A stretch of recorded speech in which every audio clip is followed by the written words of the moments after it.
Hello? Hello?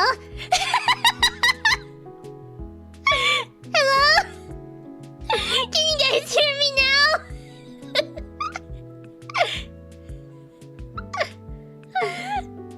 I blame Coco for that. Coco must have, because Coco was being very cute, and he was being very affectionate, and I think he bonked my mic and the cable got loose. Okay, wait. Hold on. Let's restart this, okay? Let's restart. What? I'm not muted now, huh? Wait, Kevin, I think you might be behind. Can someone tell Kevin to update the stream to refresh, because he might be behind. Wait, hold on.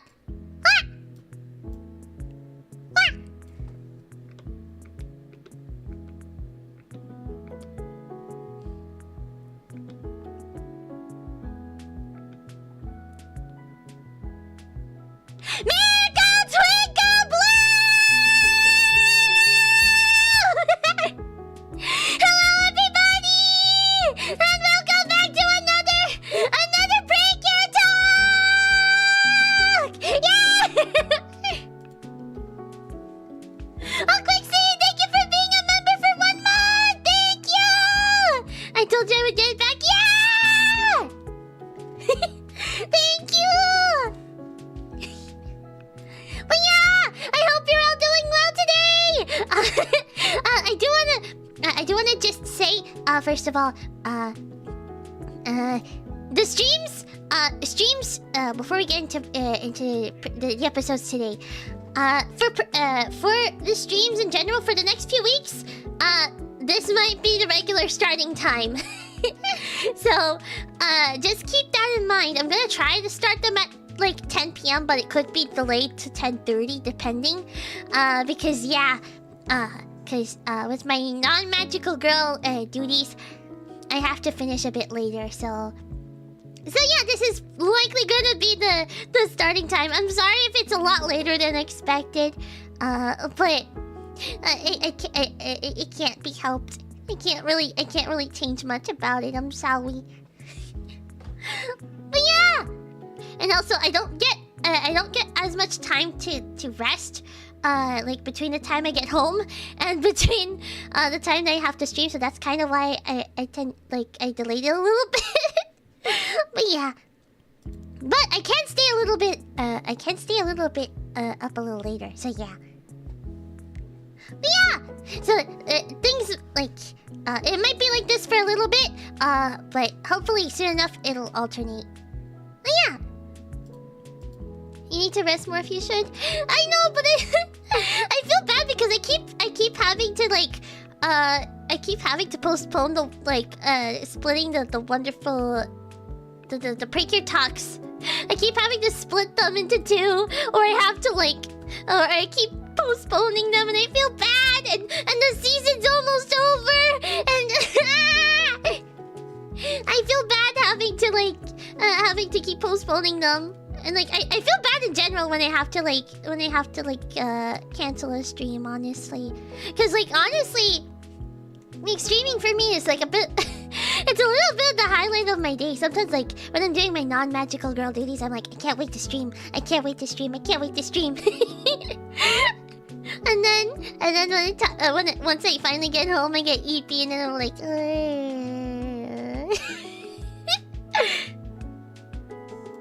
yeah. Since when did you have ears on the avatar? Either I'm stupid or haven't been up on this lore. I have cat ears, yeah. It's because this season Wonderful Precure is an animal themed season. So yeah, that's why I have the cat ears. So yeah. But yeah, so wait, what was I gonna say? Oh, I forgot. I forgot what I was gonna say. But let me say hi to everybody. First and foremost, I forgot. I'm gonna go based on the participants list. Hi Brian, hi Caleb, hi Christian, hi Eggboy, hi Gatsby, hi God of Sedan, hi Jojo, hi Kevin, hi Marshall, hi Maziden, hi Quixie, hi Ren, hi Renegade Angel, hi Rising Dragon Soul, hi Tyler, hi Godvolt. Welcome! Head pets! Thank you for the head pets! But yeah, so do you know what day it is? Wait, what day it is? What day is it today? Huh? What did I miss something? What day is it today? Also, there's Coco being silly as ever. Right, Coco? Yes, you. You were being extra cute and affectionate. Yes.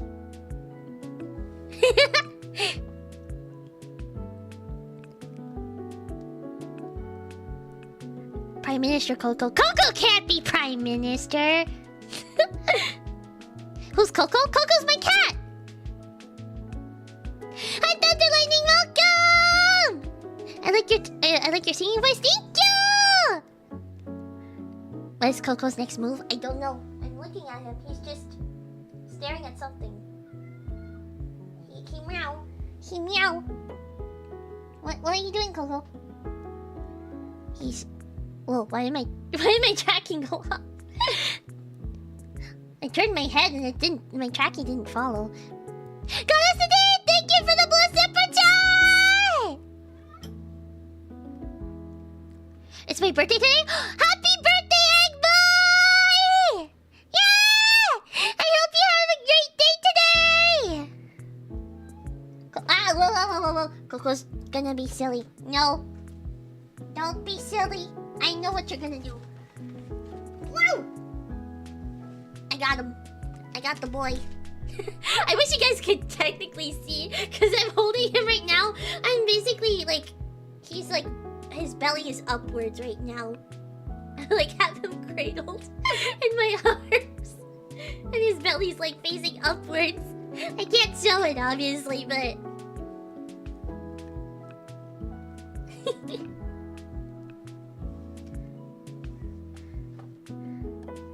Wanna take him outside? I don't know. I mean, as long as he's purring.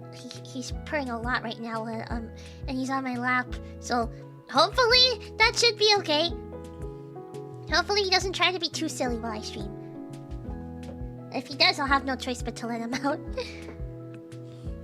And he went off. Where'd he go? Coco! I don't know if I should let him out, actually. I swear, I feel like he knows. He knows now. He knows my routine. He knows when I'm about to stream. He knows. Come here.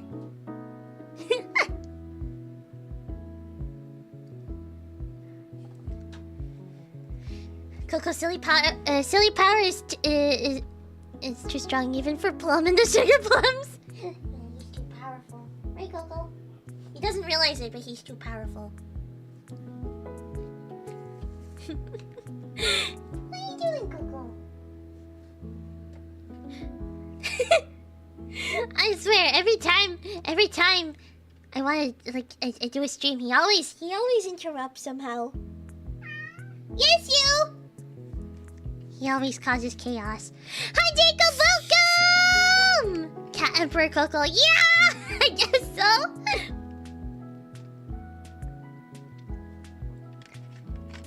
Oh, hi, Joe, welcome! What are you playing today? I'm not playing anything in particular today.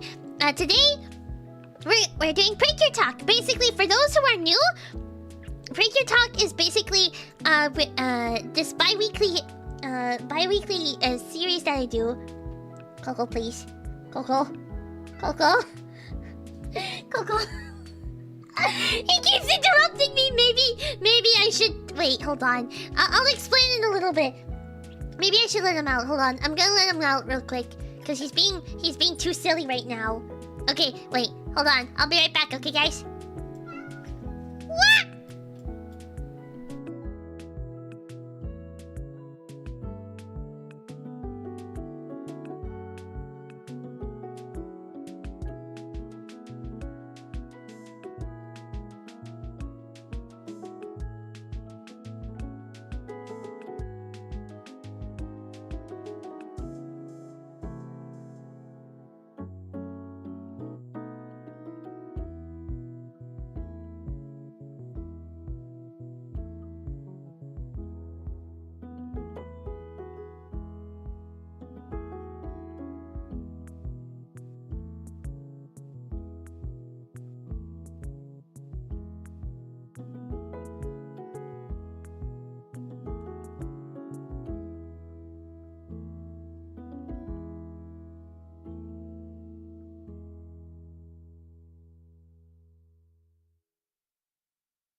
Oh, wait, that's not the right size. What? Oh. Ah! Ah!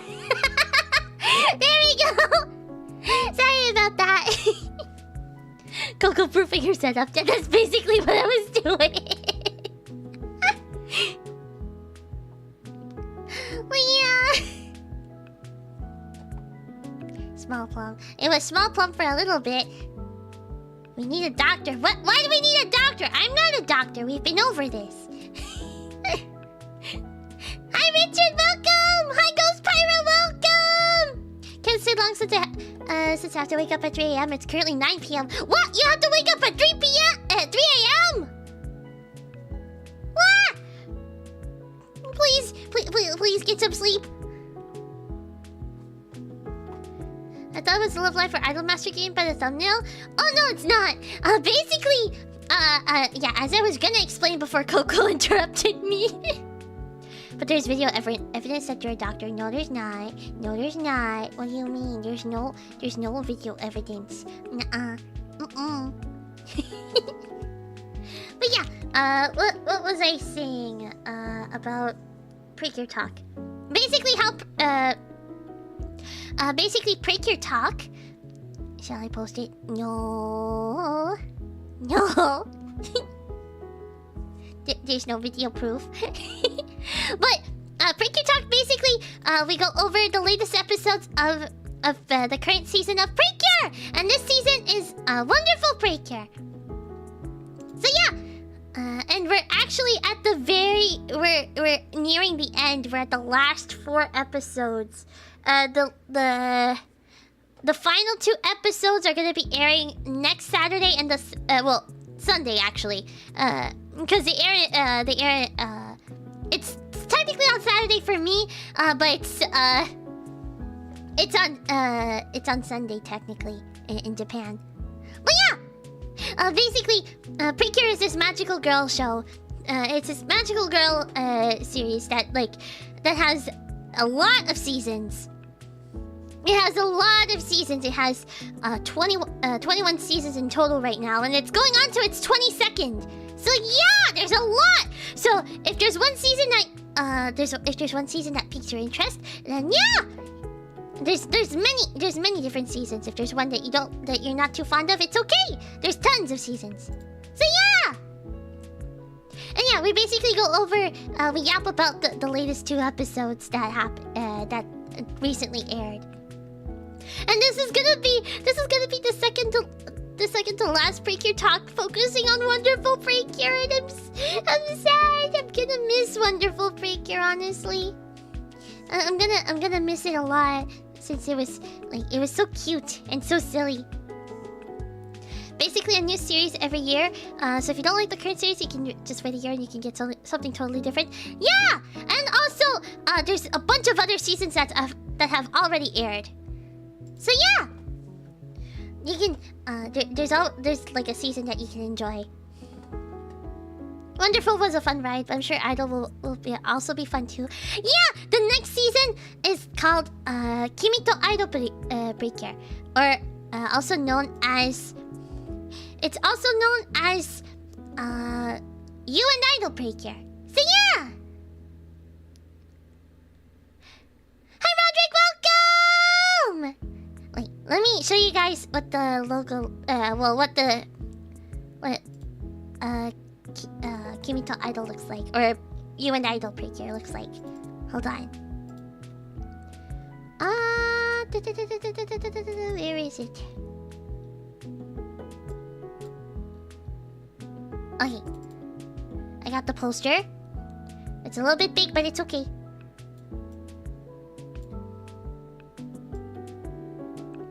Okay, hold on. And... Bah! This is the poster for You and Idol Precure! Yeah! And it was officially revealed. It was officially revealed earlier this month, and I'm so excited for it! Ah! And also, there's gonna be like live. There's gonna be live, like they're gonna have actual lives too. So I'm really excited. She's showing us a picture of Plum again. What? That's not me. That's not me. I am not Cure Idol. I don't know why you guys think I'm Cure Idol. I'm not. Hi, Sybil. Welcome. It could be Plum. It's not me. I am not. That's not you. No. Guys. I'm not Cure Idol. I don't know why you guys think I'm Cure Idol. literally, we barely resemble each other. Like, the only similarities we even have is the fact that, like, we both have blonde hair and bluish eyes. That's it! That's literally it! Wait. Let me get her profile. There, like, look. We don't look alike! We don't look alike! Your voice will say it all when it airs. It's so Plum. How is this me? I don't know, Superman and Clark Kent. Oh, so she is just called Cure Idol. Yes, she's a Cure Idol. Yeah! And her civilian name is, Uta Sakura. Or basically, like, her first name is Uta and her last name is Sakura. So Sakura Uta. So yeah! Plum's anime. It's not! I'm not Cure Idol, guys! Her personality is Plum. I don't know yet. All we know is that she loves to sing. I mean, I guess that's another thing we both have in common. But I'm not her! I'm not Cure Idol, guys. It's Plum and Super Plum. No! Don't you love to sing? I do! But just because we both love to sing and we have blonde hair and blue eyes does not mean we're the same person.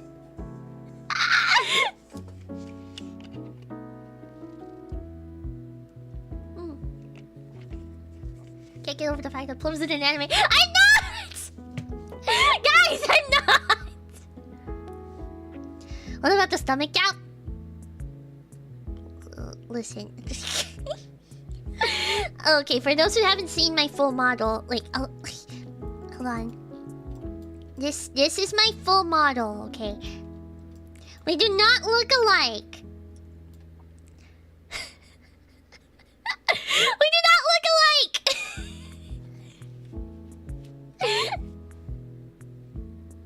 It's the same belly button. No, it's not. It's not. Midriff's no lie. No! Just because we both have a midriff does not mean we're the same person! Same skirt. No, it's not the same skirt! In what universe is this the same skirt as that?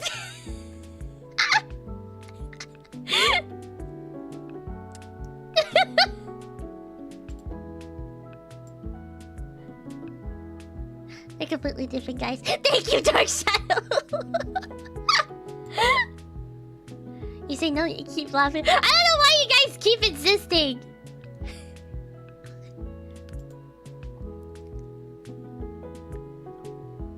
Hi, Paola, welcome! Also, hi, Caleb, welcome! I don't think I said hi to Caleb earlier. Her boots go where your socks go. Listen. My shoes are not boots. It's different.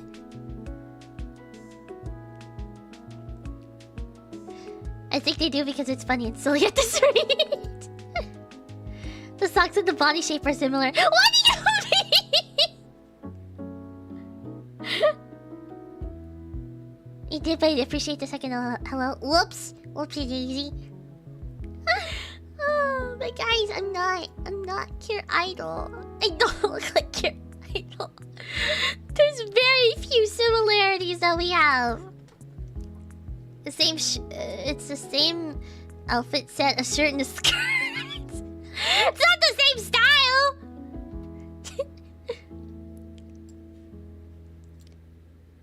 Plum isn't Cure Idol, Plum is Cure Plum. It'd be so funny. It'd be so funny if the season after this one ends up having a Cure Plum. It'd be so ironic. But I don't know if they'll ever bring a Cure Plum. Probably not. Now we need to compare how Cure Idol sounds like. We've only gotten some sound clips. I'm not gonna play them on. I'm not gonna play them here, just to avoid copyright. But still, Cure Plum, make it happen.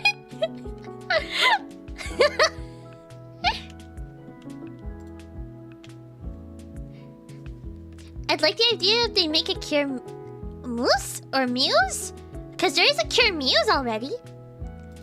There's Cure Muse from Sweet Precure. I'm not gonna say too much. I'm just gonna show some art. I'm not gonna show, like, I'm gonna show a screenshot of like, wait. I'm just gonna show like a screenshot because she's very. I will say she's very. Cure Muse is very spoiler heavy, so. But this is Cure Muse! That's all you get! I'm not gonna elaborate more if you don't want to be spoiled. But yeah, there is a Cure Muse! I was thinking of a musical muse. Oh, whoops. It's okay.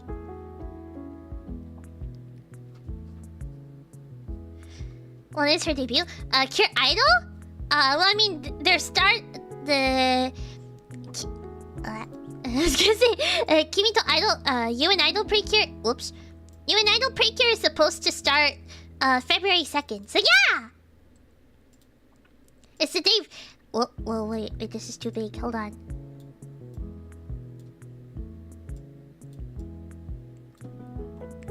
There we go.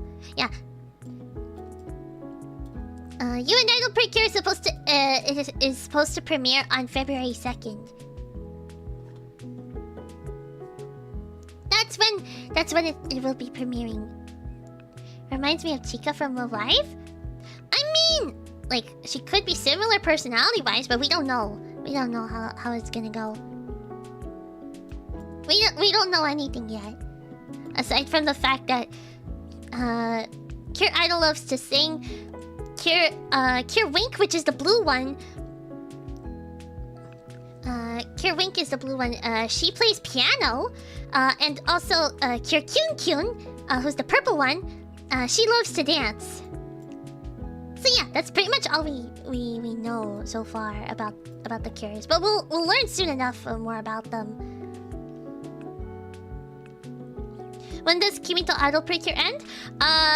It'll end on the last weekend of January 2026. That's like assuming things go as per the usual schedule.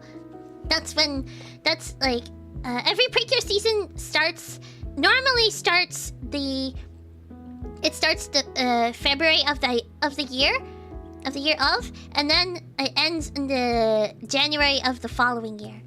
So yeah.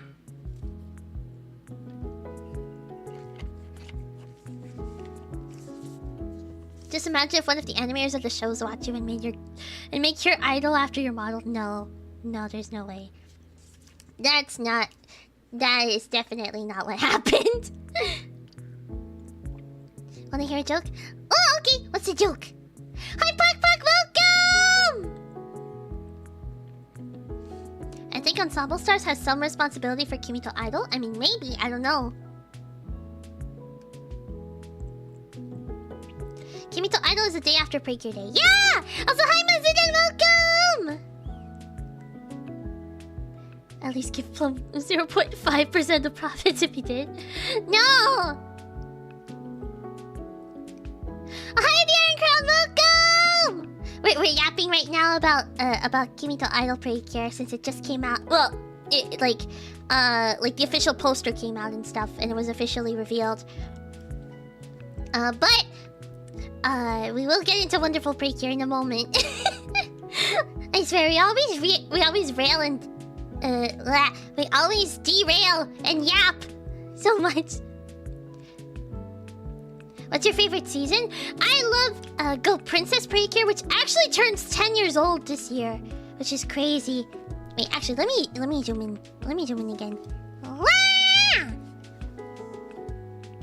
But yeah, I love I love Go Princess Precure. I love Mahou Sky Precure. And I also I love Hiragaru Sky. I love Wonderful Precure. What other seasons? I love Splash Star. The original Futariwa Precure. What other seasons? Star Twinkle. I'm probably missing some. But yeah, that's pretty much my favorite seasons in a nutshell. Also, hi KP Slayer, welcome! You're tall? Am I tall? I'm 165 centimeters, so I don't know how tall that actually is. I think it's like in the middle. Splash Star, that's an underrated series? Yeah! Splash Star is super underrated. I highly recommend you watch it. I highly recommend you watch Splash Star. It's very underrated. I made the joke. Oh, I missed it. Wait. A weasel walked into a bar. The bartender asked the weasel what he wanted. Pop goes the weasel. I get it.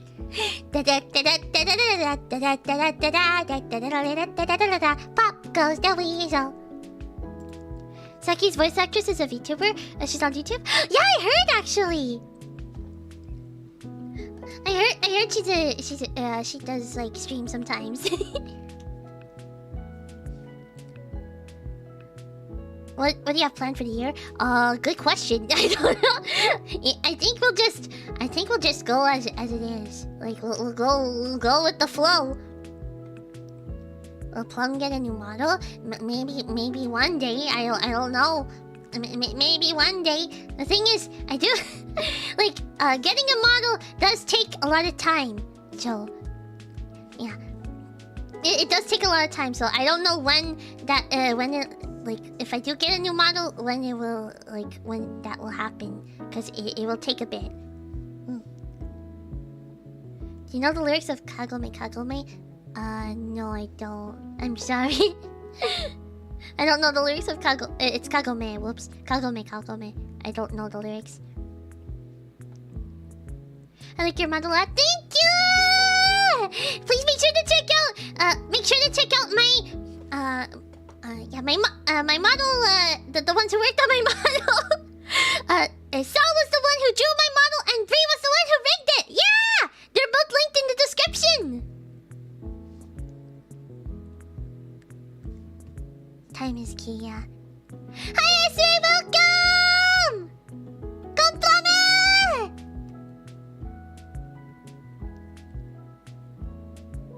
But yeah. Good night, have a good stream. Oh, bye, Ghost Pirate, thank you for stopping by! Hi, Resident Dragon Cell, welcome! Never played Legend of Zelda 2 Adventure of Link. That game is extremely difficult. I heard. I actually saw like a playthrough of someone actually trying to beat it, and it was hard, even for them. So yeah, I don't think I'll ever tackle Zelda 2 because of how difficult it is.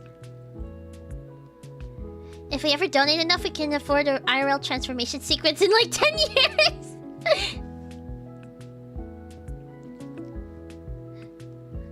Yeah. Okay, we should probably get into the episodes. We should probably get into the wonderful Precure episodes. We keep yapping. You faced the crab games before. I think you can do it. I haven't. I think I've only played crab game, like the actual like game.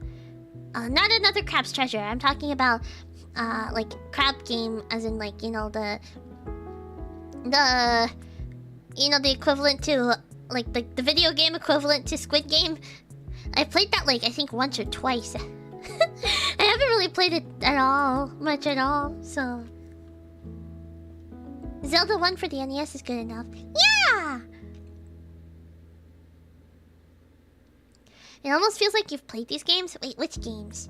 Which games? But anyways, okay, let's get into the episodes. Okay, and I will say these episodes, especially since we're nearing the end, they are quite spoiler heavy. So please don't like, if you don't want to be spoiled, especially now, if you're not caught up, or if you ever want to watch Wonderful Precure in the future, I highly recommend not paying attention at least to what I'm gonna be yapping about. Or if you want to, like, if you want to leave the stream, like, to avoid spoilers, that's completely fine. Cause yeah, we will be yapping about. We will be yapping about the like the episodes, and we're entering the finale. I'm sorry, I haven't caught up on the episodes. I have to leave. It's okay, Aaron Crown. Don't worry. You can always watch the VODs too. Like when the like when you do catch up, you can always watch the VODs. So yeah. Ever played Fable? I have not played Fable. I don't watch it. I only know it is because of the streams, and I stay because Plum is talking about it. Oh, thank you, Quincy! I gotta go for now too, Plum. Today's final is scary. Oh, good luck on your final, guys, today! Thank you for stopping by! I'll keep up with Idle Precure, though. It's okay, don't worry! Okay. So... Wonderful Precure, episode 47! And funny enough, this episode takes place on my birthday. Wait, pretty much the finale, almost like the final battle. I just thought about it. It pretty much takes place on my birthday, and I never realized that because it takes place on New Year's Day, essentially. We'll get to that in a moment, because basically the episode starts off. The episode, essentially, it starts off with them all at the ocean, and it's, oh wait, hold on. Okay, there we go. Let me get rid of this. There we go. Yeah! The episode starts, like very early on New Year's Day, when the New Year is just arriving. Me too, I think, actually, so I think I'll wait a while. It's okay, Kevin, don't worry! I want to watch Mirai Days, but I haven't seen the first season. Mirai Days is so good so far. I do highly recommend watching, Mahotsukai Precure before watching Mirai Days. Because it is a sequel, so you might be a little bit confused on certain things. So yeah.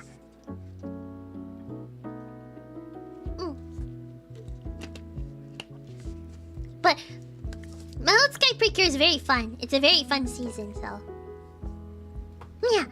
Okay. So we see Satoru, Nico, Yuki, and Mayu just staring at the ocean.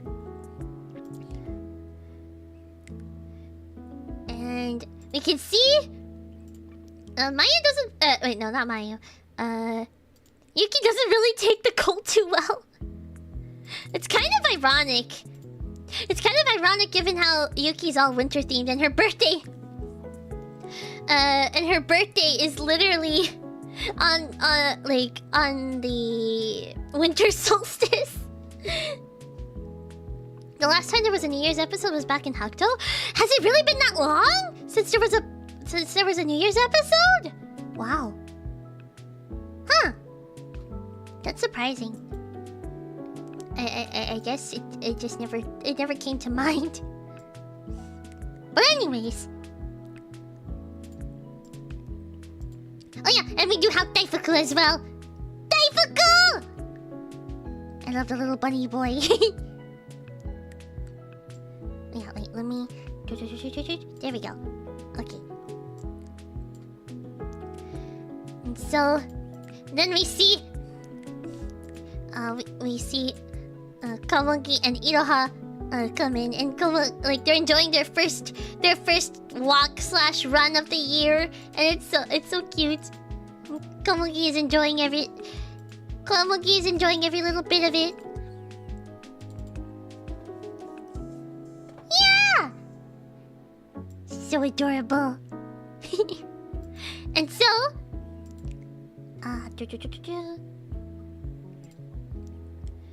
And so everyone's watching. Komogi and Iroha do their little run around the beach. And Yuki's still quite cold. I really find this ironic, honestly.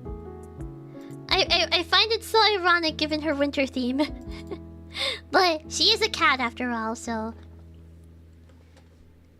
And so, Mayu, like she goes up to Mayu, and Mayu offers some hot tea to warm her up. And so, Yuki ends up drinking it. And yeah, and that's when everyone notices the sun begin to rise, and it's the first sunrise of the year! It's the very first sunrise of the new year! Do cats not like the cold? Probably most of them. And I mean, to be fair, Yuki probably doesn't like the cold because it... I mean, this is just me thinking, like, given how she was, like, alone in, like, a cold... Like, most of her, like... most of the beginning of her life, she was cold and alone. Maybe that's why she doesn't like the cold that much. But I don't think many cats like the cold. I don't know. It depends, I guess. Depends on the cat. But my headcanon would be probably that. Like, that's her reasoning why she doesn't like the cold that much. But... anyways... we see them look at the very first sunrise of the year, and it's so pretty! It's so beautiful and majestic. There's really something about, like, seeing the sun rise, like, super early in the morning. And then everyone exchanges their Happy New Years. They all wish each other Happy New Year. And even Komogi does it too. She ends up wishing all the animals Happy New Year by just yelling towards the forest and the mountains. It's really cute. And we see somebody's watching. We see someone is watching the sunrise as well. It just so happens that it's Zakuro. She's watching as well.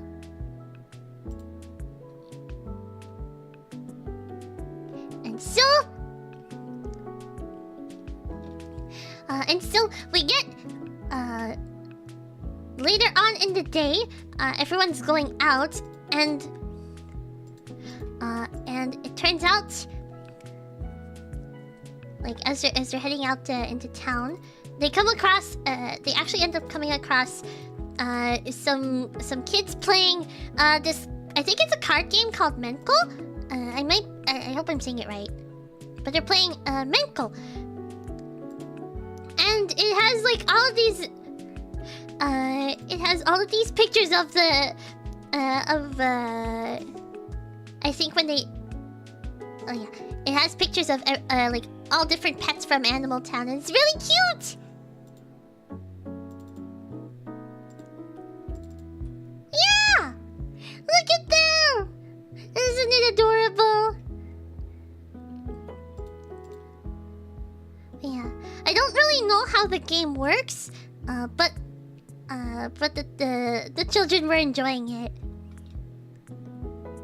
And then it just so happened that there was a Yuki card as well. And this like there was like Yuki was on the card too, which like was quite surprising for everyone, including Yuki. Like, she didn't expect to see herself. But they basically used the pictures from, I think, when Mayu's dad photographed everybody. Smug it. Smug Yuki, yeah. I love the Yuki card. It's so cute, yeah. And so, after that, they end up going into town. They get closer into town, and they end up going near the riverbank.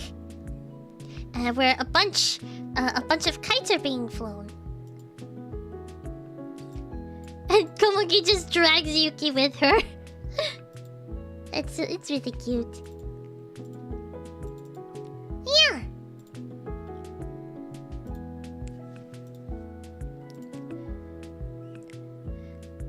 And so Komugi ends up flying a kite as well, which is really adorable. And Yuki just stays behind because she doesn't really want to fly a kite. Yeah, it's nice seeing like Komugi have so much fun with flying the kite. Like, we haven't really seen, like, I'm trying to think of another moment we've seen her like do something like this, but it's okay. Maybe I'm just forgetting, but I'm sure there was plenty of moments I'm just not remembering. Yeah, because like both Komugi and Yuki got to experience so much as humans. I'm worried just to know what's gonna happen in the end, because I mean, it's inevitable that they're gonna like lose the power to become Precure. So it's very likely that they're not gonna be able to keep their human forms anymore. Because if you guys remember, their human forms were given to them because they because they were going to become Precure. You know, that's the whole. Wait, just there we go. They were going to become like, in order to become Precure, they need a human form. So that's right. That's why they were given a human form in the first place.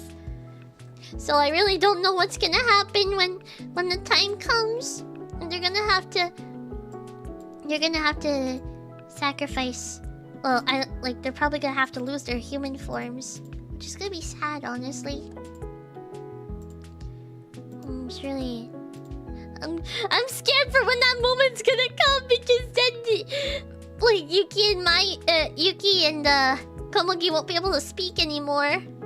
I didn't even think about. I know it's something I've been dreading, but I know it's gonna come. Wonderful doesn't pull punches with this stuff. No, it doesn't. It does not. And like Precure, like they tend to be so emotional with their like goodbye scenes sometimes. It's just I can't imagine how this one's gonna be. Even though they're still technically gonna be together, they just can't talk the way they did the entire season. So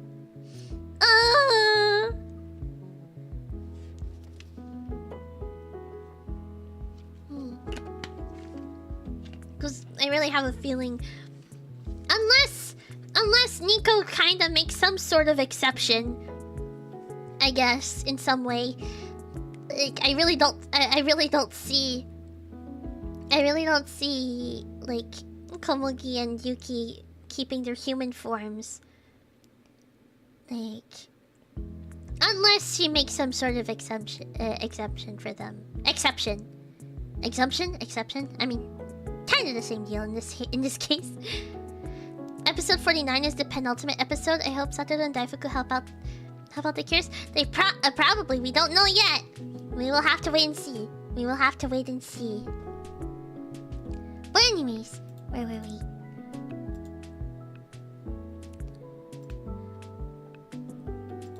So yeah, everybody's having fun, and Yuki actually ends up flying a kite as well, and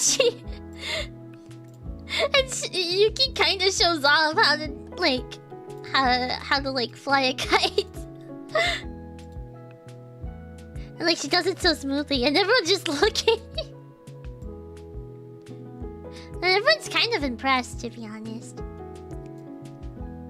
But yeah, I mean, Komugi was still doing just fine, so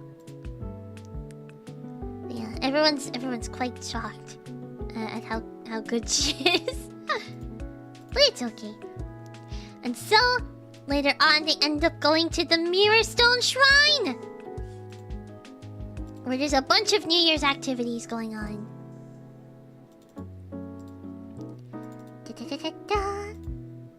Yeah! There's a bunch of New Year's activities going on at the shrine. So they walk in and they see all the little stands. And Mayu actually points out that that it's her very first time, like, overall. Like, it's her first New Year's shrine visit with Yuki in Animal Town. Like, it's her very first New Year's in Animal Town. So it's still something. Like, it's quite the milestone, I guess you could say. Didn't Komugi convince her to fly the kite because she says exercise will warm her up? That's probably why, actually. I think I just forgot. That could be very well why. But anyways. And then Mayu gets a call from Okuma, who ends up wishing her a Happy New Year as well. So they all wish her a Happy New Year.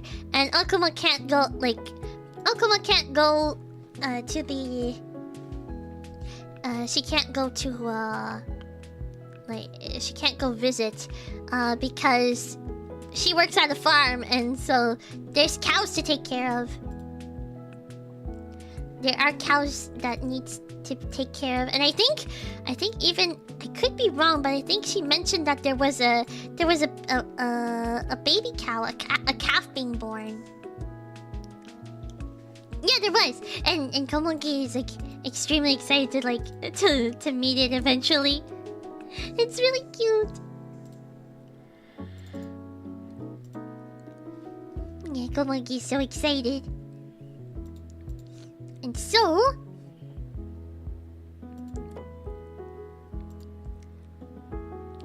and so they go, like, as they continue walking around, Yuki ends up getting close to Mayu again, and Mayu thinks it's just because she's cold, but there's another reason.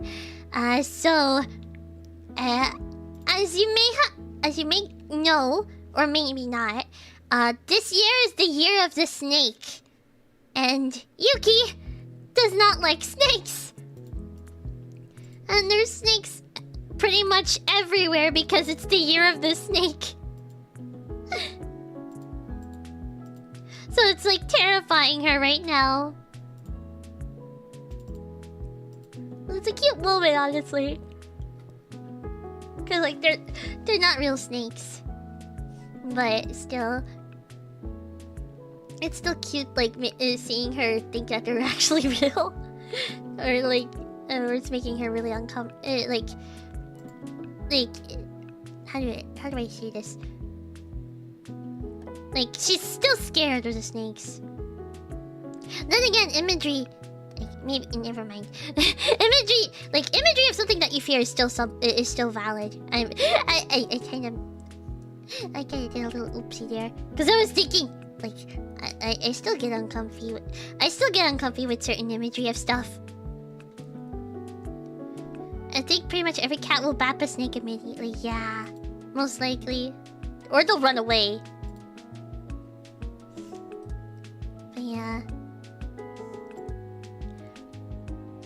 Yuki's scared, but it's okay. And Komugi tries her best to, like, hide the snakes. It's adorable. It's really adorable. Look, she's like trying to, like, hide the snakes in order to protect Yuki. It's so cute. But then Komugi almost falls, but thankfully, Yuki swoops in and like saves her from falling. So yeah, thankfully, Komugi didn't hurt herself.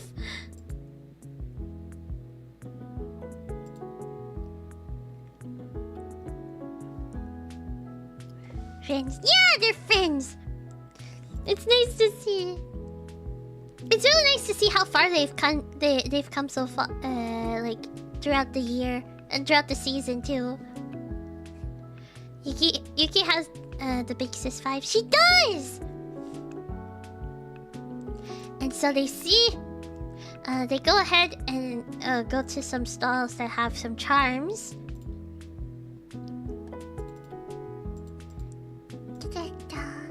And there's a charm with every single animal that you could think of on it.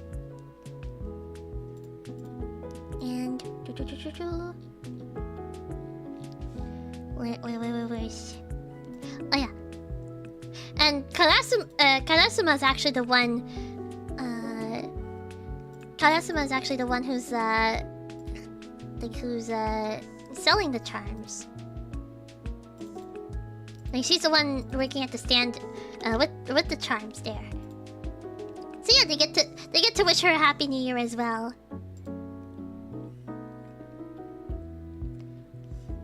And Mayu, thinking of Okuma, I'm pretty sure this was for Okuma actually. She wanted to know if there was a charm for wishing a safe birth for the cow that was about to give birth.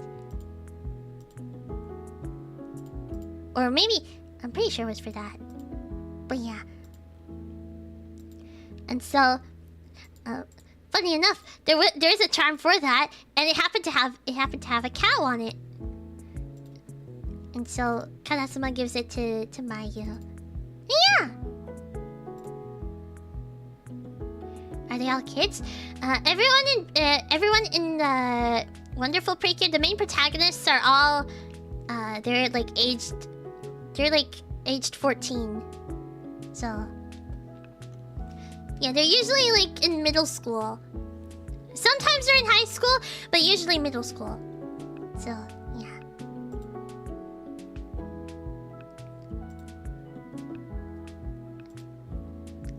And so and so then the Satoru ends up overhearing Kanye and Saruwatari talking with each other. Or they're arguing actually. And Kanye is trying to show Saruwatari how to do a crab peace sign because she's the crab girl. And yeah, she's doing like the little crab peace sign thing. It's really cute. I don't know why I did it myself. You guys can't even see me do it. But it's okay.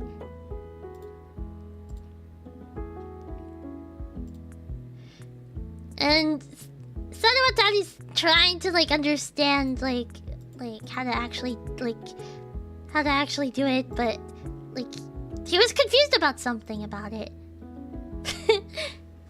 But yeah, we saw it in our hearts. Plum is crab. I'm not a crab. What do you mean?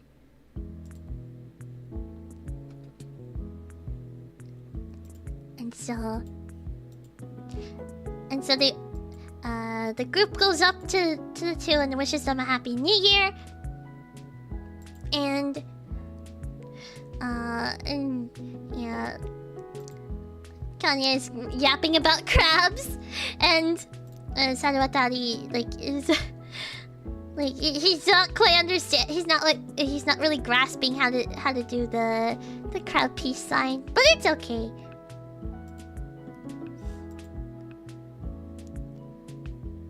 And then all of a sudden we see the old lady trio.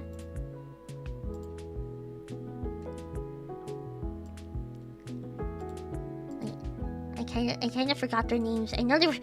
Wait, it was I know one of them is Otsuru, Oshika. The other one was I forgot. Oh no! Wait, hold on. Why am I forgetting? Otsuru is the tall one. Is the tall one. Oshika, I think, is the one on the right. I know the one in the middle is the one in the middle is the. Wait, hold on. I forgot to change the image. But these three. Otsuru's the one on the left. Oshika's the one on the right. Who's the one in the middle? I forgot her name. I know she's based on turtles. Excuse me. Wait. Hold on.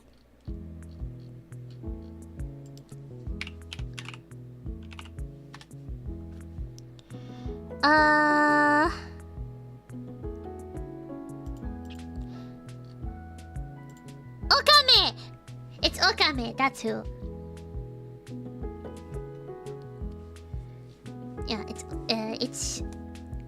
Okame, that's her name. Oh yeah, okay. So yeah, they're all selling this drink called the amazake, which basically promotes good health for the new year. I'm not too familiar with it, by the way. But yeah, they're offering it to everybody. And so they go. The group goes up to the old ladies, and they each get a cup of amazake. So yeah, and they enjoy it a lot. The three rich ladies. I mean, they might be rich, probably. I don't know for sure. Hi, sister, welcome! Hey, pets! Thank you for the head pets! I'm gonna head to bed, so have fun as always. It's okay, thank you for stopping by! But yeah, and then we actually get to see Sumire. And Sumire, I never referred to her as Sumire, but it's Mayu's mom. Yeah, Mayu's mom and dad are there. And Mayu tries to talk to her father, but her father gets distracted by like the chance to take a good shot of a dog, and just leaps right towards the dog and takes a picture of it. Yeah. And he's going everywhere taking taking pictures. So it's like it's tricky to talk to him.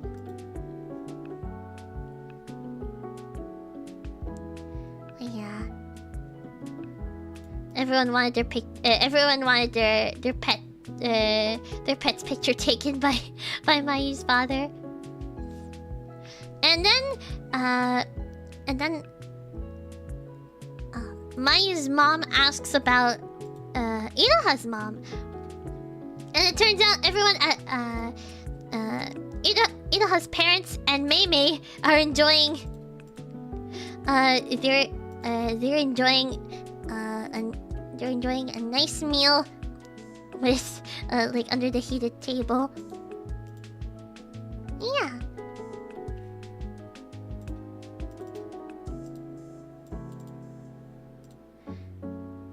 I'll have to sleep. I'll have to eat soon because of school. So goodbye. Also, head pets. Thank you for the head pets. It's okay, Egg Boy. Have a good night. You love to take pictures of animals. Me? I take pictures of Coco sometimes. Not. I should take more pictures of him, honestly. But it's like if you're referring to who in the episode, it's well, it's everyone in town. They wanted pictures of their pets taken by Mayu's dad, since he's a photographer. Yeah, I don't necessarily take pictures of animals too often. Are they camera shy? Not quite. Not exactly. They're not that camera shy, actually. I remember actually my other like my family cat that I grew up with. She is quite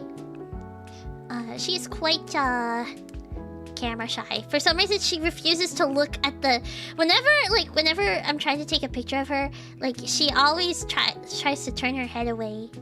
Yeah, but it's okay. I managed to get some decent shots too.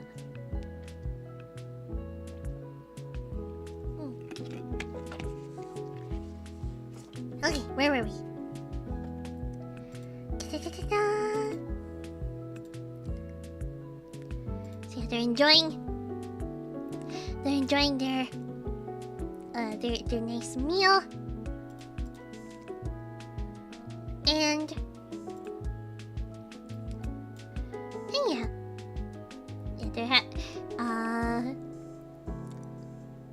doing that. And so then they go to the shrine. The group back to the group at the shrine. They go to the shrine and they pray at the shrine too. They all give a little prayer.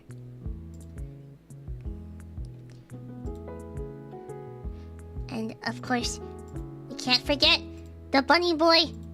The bunny boy, Daifuku! Who's also there. Yeah! We love Daifuku. And then, they notice Komugi notices the mirror stone and she wishes the mirror stone Happy New Year anyways. It's okay. I wish we had a bit more lore of the mirror stone. We never really got too much lore from it, to be honest. But it's okay. I thought there was gonna be more, like, in relation to how the mirror stone even appeared in Animal Town. But who knows? He looks so pouty, I know. Daifuku always looks a little pouty. Yeah. So everyone's having fun. And suddenly,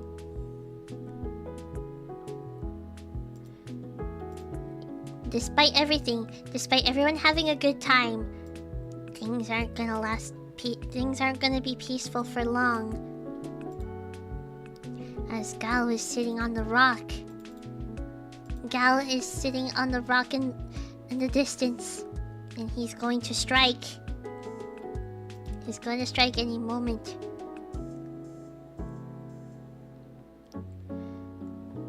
And Zakudo's there too, and she's noticing how, like, everyone seems to be happy.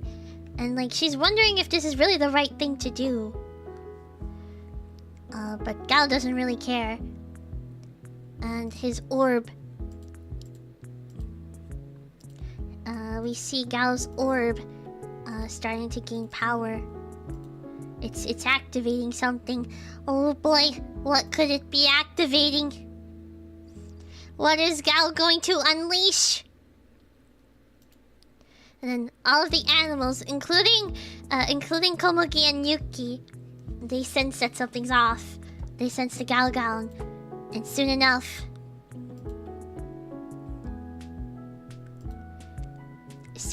the sky darkens. The sky darkens, and that's the last we're gonna see the sky. It's the last that we're gonna see the sky be clear for a while. Yeah.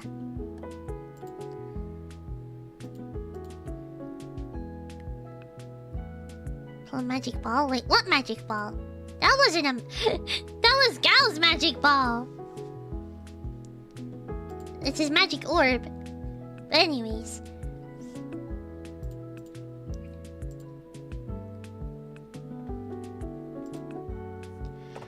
So, Nico realizes what's happening. She knows what's coming. And it turns out, Gal uses his powers to basically turn some of the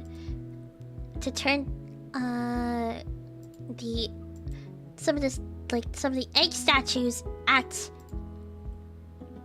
the shrine. It turns them into wolf galgons.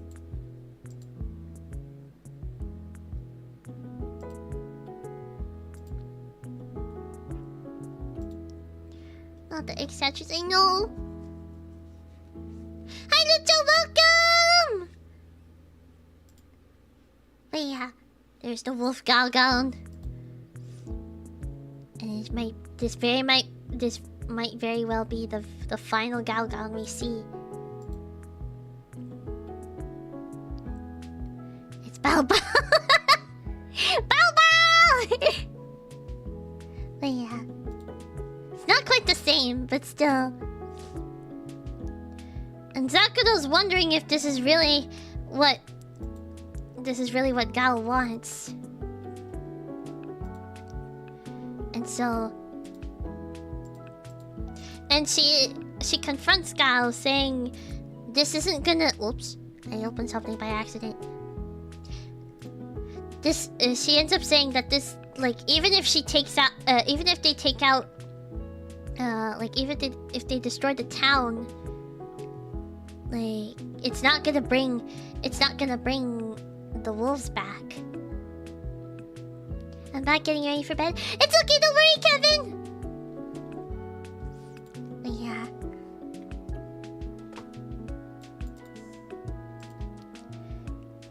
But Gal doesn't care.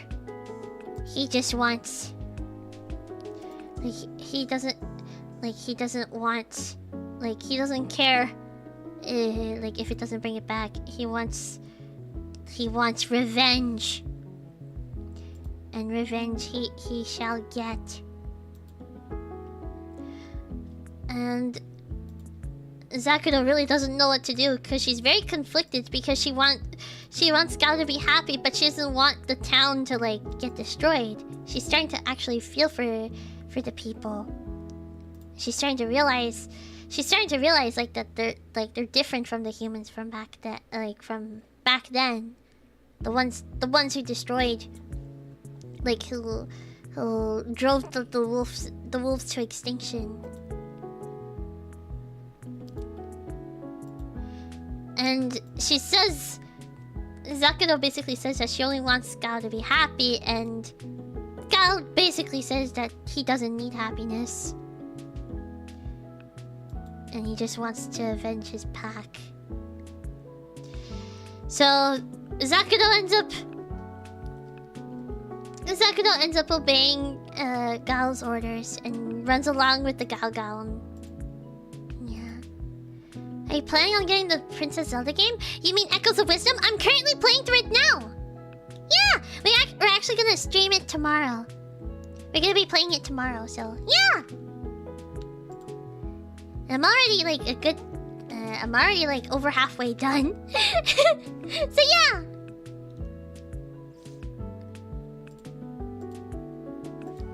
And so...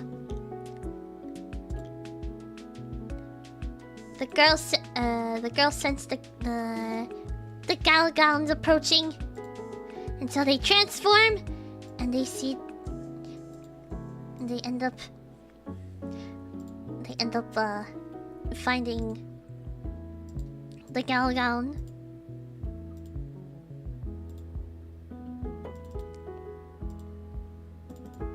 They end up finding the Galgown, and so.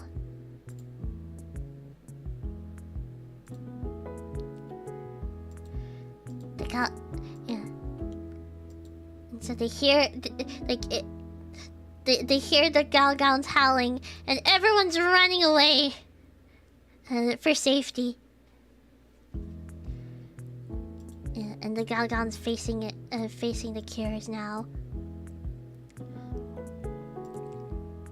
And surprisingly, Friendy doesn't realize what they're up against. But Zakudo ends up revealing that they're facing it against a wolf. The wolf Galgown, basically. And the wolf Galgown basically runs amok and like starts destroying everything.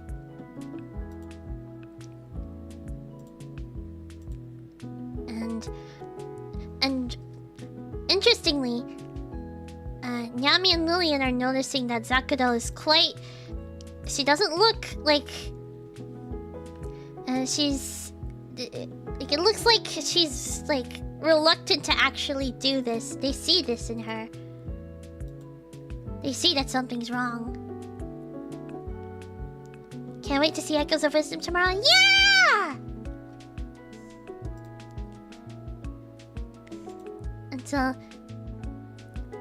As they're facing off with the Galgown, she looks very conflicted. Yeah, she does. She is quite conflicted. We can see it here. Wait. I can see it here how, like, she wants to do this for Gal, but she knows it's not, like, the right... She knows this isn't really the right thing to do. So... yeah.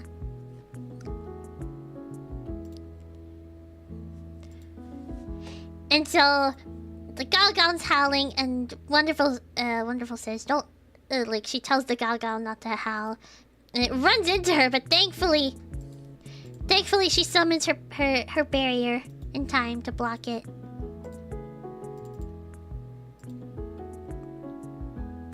Plum, did you enjoy the Princess Peach game? I did! I did enjoy it. I actually did play through it too. It was actually like when it came out. When was that? Was that March? Wait, was it really March that it came out? Was it March? It feels like so... Has it really been that long ago? Wait.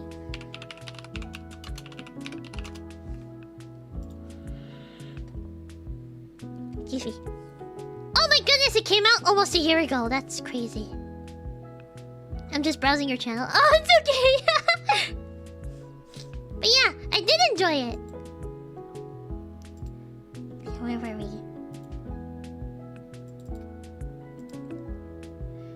Oh yeah, Wonderful's blocking the Galgon with her barrier, and so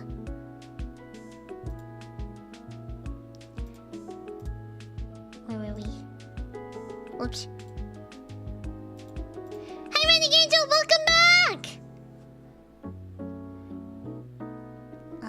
Where was it? There we go. So, yeah, they keep trying to block. They keep trying to block the Galgon with their barriers, but it's tricky because the Galgon's fighting back, and we can see this with Frenzy's barrier too.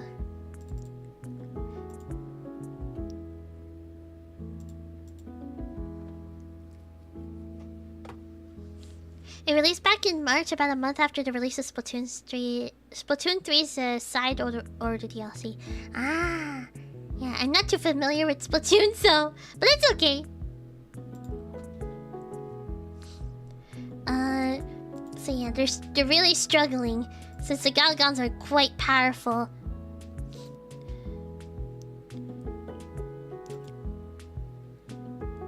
And so Zakuro ends up ordering the Galgon to defeat the Cures. And so, while Wonderful and Friendly are dealing with the Galgon on their end,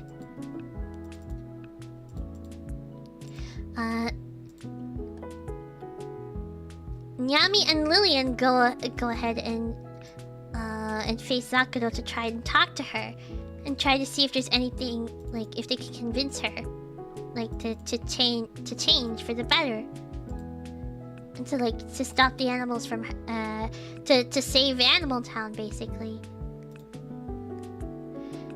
And this is where Lillian mentions that, like, she's noticed that that Zakuro has been acting different, and that she's in pain. And Zakuro tries to ignore this, but Lillian basically tells Zakuro that, like, Zakuro doesn't actually hate this world, the current era.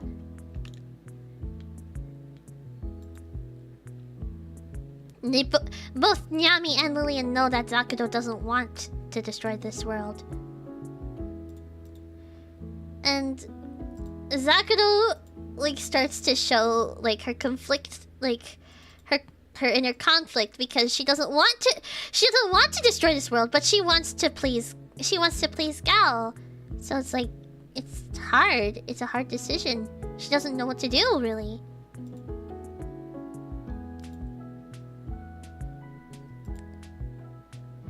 And they realize, like, they basically say that it's for, like, she's doing this for her friend in a way.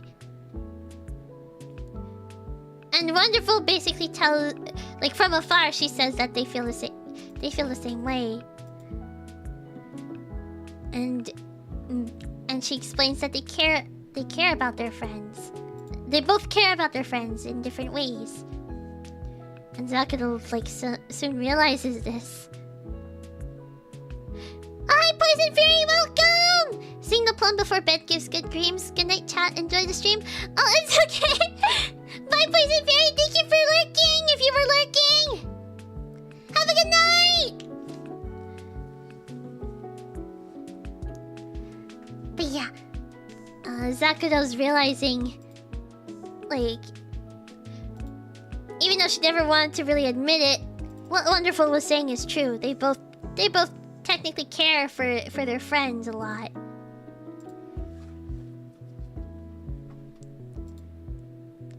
And this is where Friendy reaches out to Zakuro, wanting to be their friend, wanting to be friends with her as well. But then, during this, the Galgown ends up jumping over the barrier and pins. They pin Wonderful and Friendy to the ground.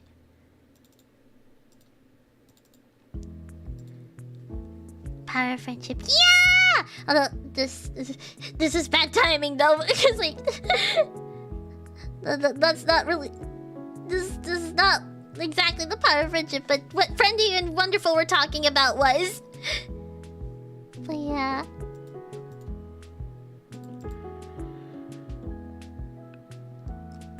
Okay, sorry. Okay, so where were we?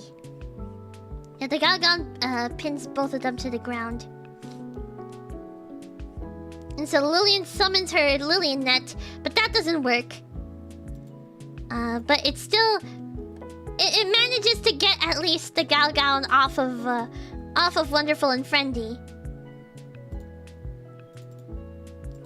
So...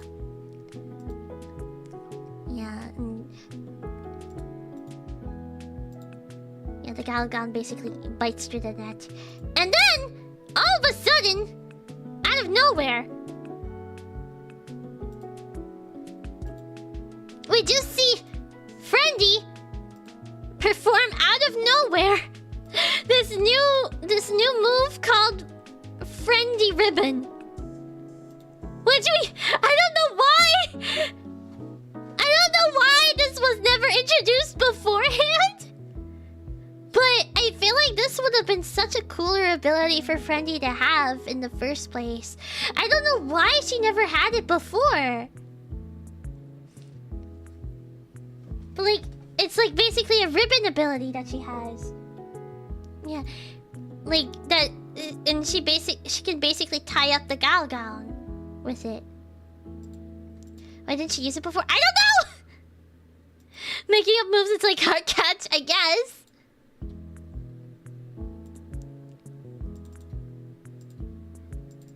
Yeah, like, she just unleashes the ribbon and ties up the Galgown. Like, huh? Like, huh? How? Why? Why was this never used before? How did she... Like, this is a plot point I guess we'll never understand how she... We'll never understand how she managed to get... How she managed to, like, get this ability. It's just... like, I'm confused, because, but I feel like there's a lot of missed potential with this, because it could have been used a lot. It could have been used a lot in, like, different scenarios. Like, why was it only introduced now? I will not question, it's just need to have. That's fair. Hi, Zircon, welcome! Out of nowhere and not explained, it's like the Rosetta Balloon all over again. Yeah, Rosetta Balloon, for those who don't know, it's an attack in Doki Doki Precure by Cure Rosetta that just appears, I think, once and it's never explained. It just happens like once and I don't know if it's ever used again. Or wait, was it? How many times was it used? I forgot. Wait. Rosetta Balloon. What was it? Was it just once? Or was it... Oh wait, no, it was episode 33.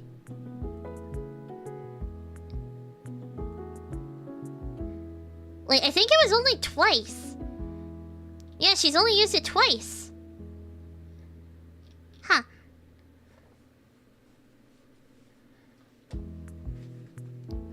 Or maybe... Wait, I don't know if she's used it before. Like, how many times has she used it? I could have sworn... Maybe she's used it more.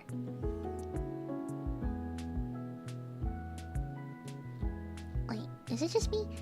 Is it just me? How many times has she used it?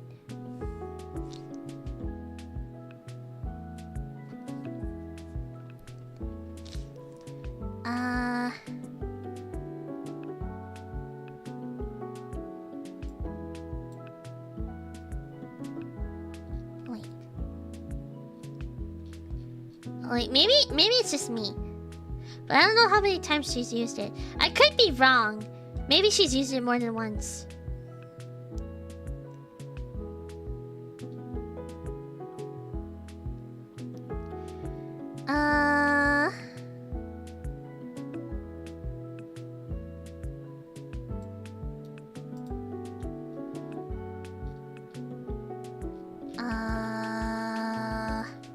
I'm so confused. I don't remember if she used it once or twice. But still, it was quite something. But anyways. Wait, actually, can I get a picture of the Rosetta balloon? It's literally just... It's like this giant balloon.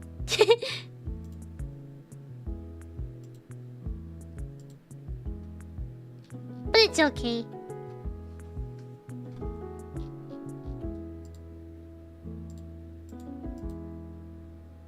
Yeah, I'll just show it real quick. Like, I can only show the screenshots of it, but... Basically, Rosetta Balloon, she summons... Whoops, wrong image. That's after. She summons this balloon that just bursts. It just bursts like this. And it basically purifies the enemy. But yeah. If you want to look up the attack, I'm sure it's somewhere on YouTube. I just can't show it here. But yeah. But anyways, Friendly Ribbon! Why? Why didn't it appear before? Why? We'll never know. We'll never know. Anyways, where were we with episode 47? But yeah, they're able to purify the Galgal, and so they purify it, and it turns back into a stone. It turns back into a stone egg. So yeah, but it's not over yet. Even though they purified it, and Komugi's just looking at the stone. But this is when Nico, in her goddess form, after helping them purify the Galgal, Nico warns that the final battle has only just begun. And it turns out in the distance there are several more Galgals. And Gal is waiting for them. There's several more. And Gal is here.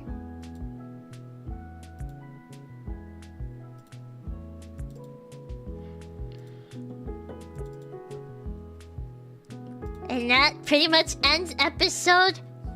That ends episode 47! Yeah!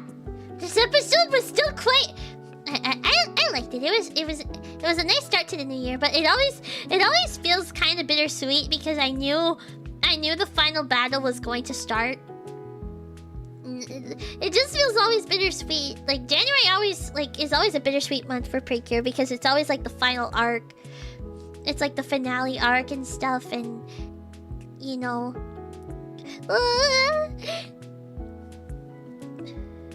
Episode 47 was inspired for episode 48. I'd say it's like the prelude for it. It's like what's to come. Like it's basically like it teases in like the final battle in a way. Like it puts the set it places the setting and everything. The post-Christmas arc is when things get serious. Exactly. That's always how it works with Precure. Like whenever like once Christmas is over, boom, it's time to get serious. Yeah. Okay, before we get into episode 48, I'm gonna take a short little break. But yeah, we'll be back in a little bit. So if you do have to, if you do want to get a snack, or if you want to, if you have to use the bathroom, now's the time. And then we're gonna go over, episode 48. Which, I will say, like, it is a lot of fighting. There's a lot of fighting, but there's still major moments. I might, just for the sake of time, though, I might, like, skim over the fights a little bit. But I'll try to be as detailed as I can. But also, like, just for the sake of time, because I don't know how long we're gonna go for. But hopefully it should be okay, because there's still a lot to cover in this episode too. But yeah, because this is a lot of like, most of this is a lot of like fighting. Well, fighting as in like you know how the wonderful Cures fight. They're trying to protect the town and stuff. So yeah.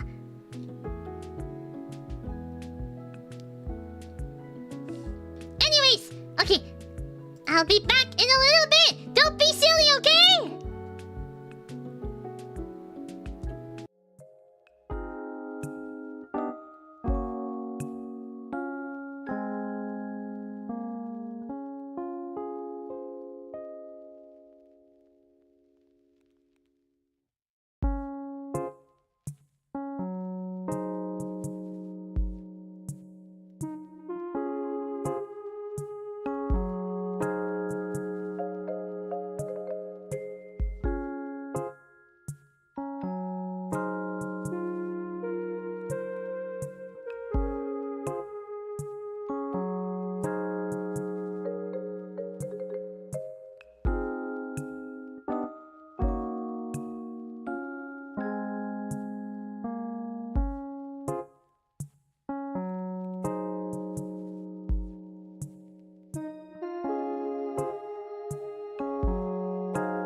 did I scare you?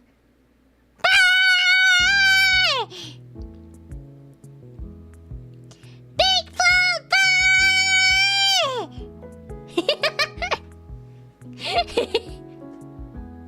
You got Plum scared.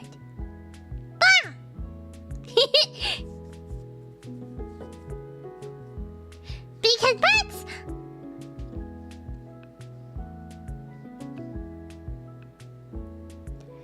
Thank you for the headpats!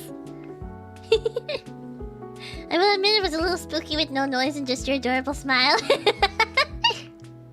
Just wait. Hold on. What if there was just a stream where I just go.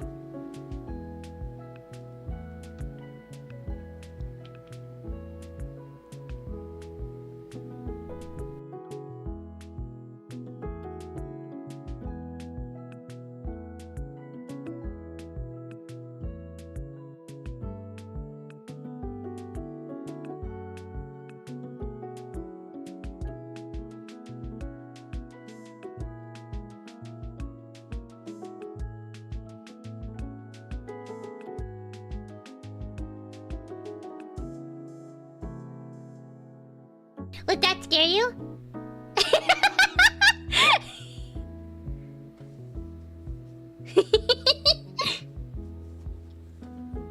That would scare me. The plum stare.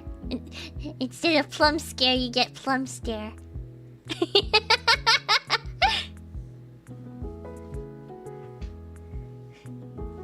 But anyways, without further ado, we should get into episode 48 of Wonderful Precure. Wow! There we go. Okay. I thought you just left the model unfroze. Why would I do that?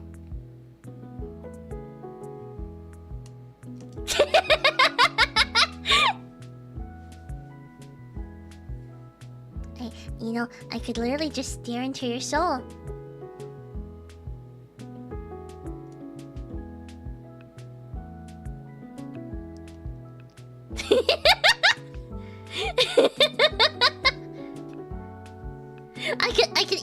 I can easily win a staring contest, guys. Ready, go!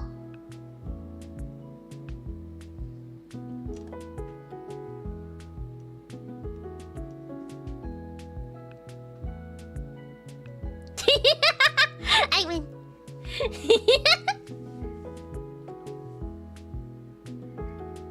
Well, anyways, the plum stare would scare me.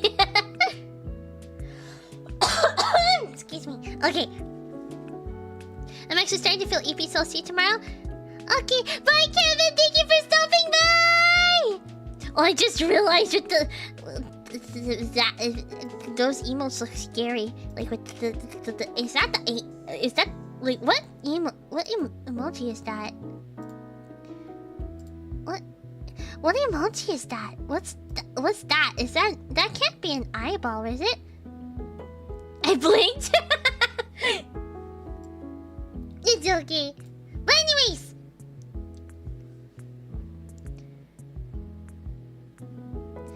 Also, hi Jirachi, welcome! She can read minds. No, I can't read minds.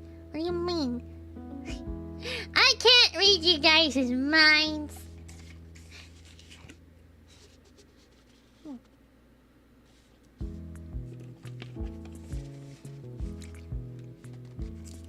I can't tell what you guys are thinking right now. I just thought it was spooky. It's okay. But okay. Let's get into episode 48. Okay, so and I will say there's a lot of like action scenes in this. So episode 48. How this episode goes about. So okay. So episode 48. We start off with all the animals in Animal Town are running. Everyone is fleeing. Everyone is fleeing. Gal is coming. Oh boy. Also, before I forget, this episode does have extreme major spoilers, so if you do not want to be spoiled, now's your final chance, because this is probably going to be... This episode probably has some of the biggest spoilers in the season. So yeah. You have been warned. Okay, so... where was it? Gal is coming in the forest. Oh, whoops. I thought I was showing it. There we go. He's coming. He is coming. Oh, boy. Everyone's preparing. Everyone's preparing as he's approaching. And everyone's waiting for him to come. They're all waiting for him. Even Zakuro. She knows. She knows. She knows. Everyone knows that Gal is coming. It's only a matter of time. And so he arrives with his army. He arrives with his army of Galgowns, and it's quite scary, honestly. The way this is presented is quite intimidating. Like, imagine you're facing off against this. That's scary. Hi, Alex, welcome! I'm kind of off sick, but I'll be okay. Oh no, I hope you feel better soon, Alex!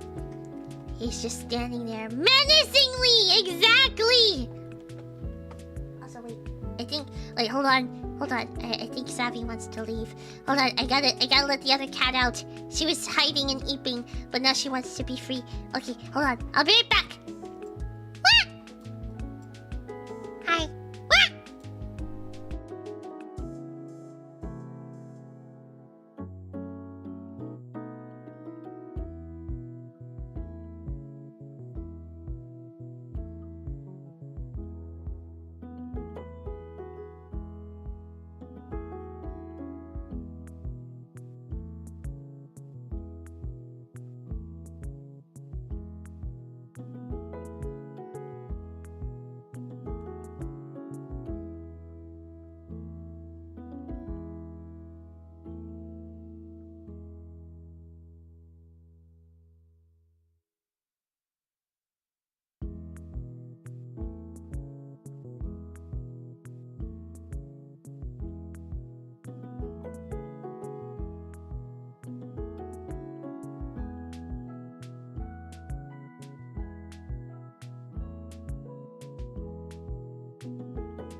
I'm small again. Wait, hold on. Ah! There we go.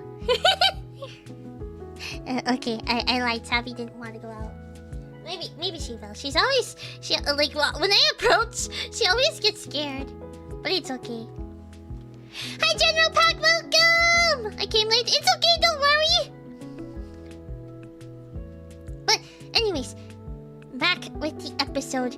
Yeah, they're all just, like, Gal and his pack of Galgowns are... they're standing there. They're just standing there menacingly. Like Caleb mentioned. Yeah.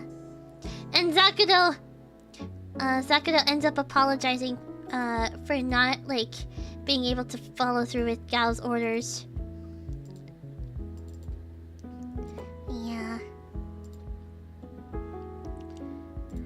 But Gal basically continues on and said that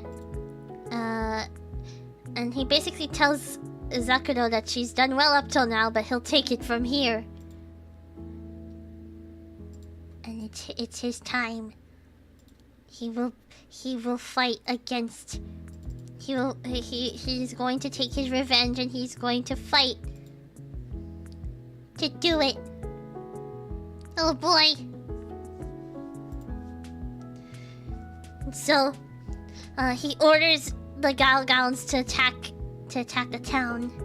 His theme song is so cool. It is. And so, the Galgowns all go out and leap into the town, and they start terrorizing everybody. And it's quite something. And so, everyone has to transform. And Nico ends up telling the Cures to focus on protecting Animal Town while she faces Gal herself. And so that's what they end up doing. And so we end up as the wolves are terrorizing. They're terrorizing Animal Town, coming from every corner, left and right, every corner. They're coming everywhere. Yeah. Wait, I don't know what's going on. I feel like there's like some sort of buzzing going on outside. I don't know what's happening. I hope you guys don't hear it. Hopefully, hopefully it's not distracting. I don't know what's going on. But there's just like, I don't know if it's just like a noisy truck outside. It's okay. Hopefully you guys don't hear it. But I don't hear anything. Okay, that's good then. But yeah. So the Cures end up transforming for what might be the final time. This could very well be the final time. Will it? I don't know. But this could be the very last time we see them transform. Unless I forgot. Wait, is this the last time? Because I don't remember if they. I don't know if it's shown. Wait. I'm just gonna go towards the end just to see. Did the Cures de-transform? I forgot. Okay, it's not known. Okay. Yeah, this could very well be the final time that they transform. Unless they do a special, like they transform for like a special thing in episode 50, which they might. But in terms of story, story-wise, this is probably the very last time they transform. Which is quite... in the preview, they were still Cures. Yeah, I don't think they de-transform in this one. Like after they transform here. So, yeah. But wait, am I showing? Yeah, they're like transforming for the like what could be the final time, unless they do an epilogue thing where they transform in episode 50, which they could. They might. It's happened before. But yeah, this could be one of the very last transformations we see. And so they go off. They go off to face. Salvi's just like trying to like. Hold on, give me a second.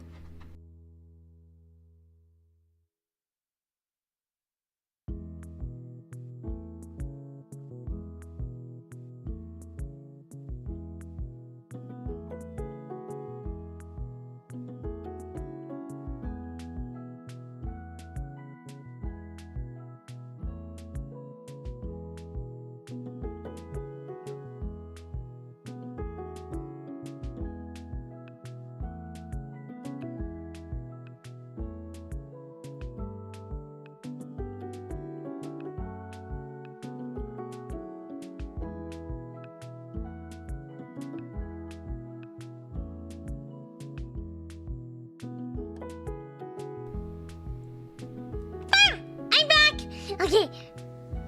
Sorry about that. Okay, but Savi's out now. I'm wrong, but we'll get there. It'll definitely happen. It's probably, we'll see. Magical Girls, what's the anime? It's wonderful, Precure! And this, right now, this episode, this is the third to last episode. So keep that in mind. It's like, there's a lot of heavy spoilers that are gonna happen in this episode. So yeah, if you don't want to be spoiled, now would be the time to not watch. And the VOD will be there whenever you've caught up. We threw a silly party when you were gone. What? Why would you throw a silly party? You guys aren't supposed to be silly. Well, I'm gone. I tell you. I tell you guys not to be silly. But anyways, where were we? Yeah, the kids end up transforming. And... oh wait. You're gonna be invited? I'm gonna be invited to the silly party? What?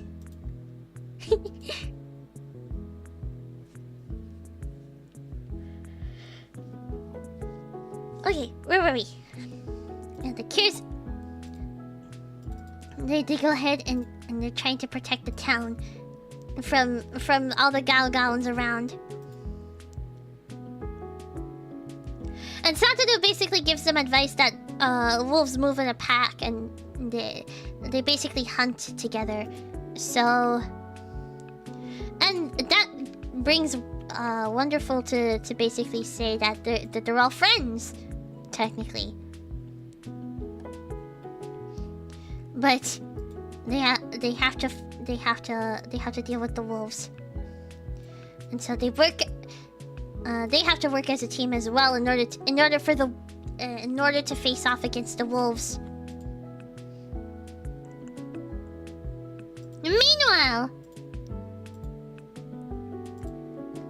Meanwhile, we have the face-off between Nico and Gal. And Gal basically says that he doesn't have anything to speak with Nico about. He doesn't have anything to speak about with Nico. Hi, Magino, welcome! If I understood, I would be spoiling myself. Advantage of not understanding all of the English. Oh, it's okay. But yeah, basically you'd be spoiling. You're gonna get spoiled. If if you keep listening. But yeah.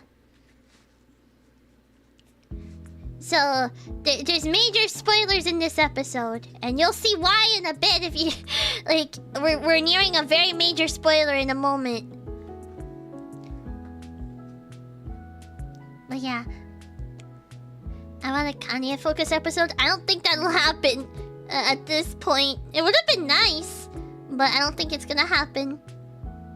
We're almost at the end, so. And so, going back to the face-off, Nico tries to get Gao to understand that that all the animals, like all the humans here, they're different. They're different, and they care for animals. Like, animals and humans live in harmony now. They're not the same as the humans who basically drove Gao's pack to extinction. And they're all there to help. Like, they care about each other and they help each other. Yeah.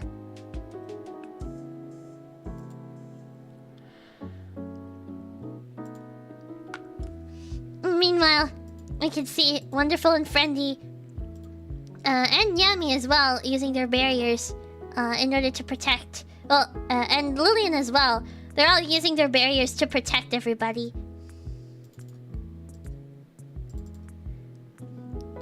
Like, and trying to help everyone evacuate or get to safety.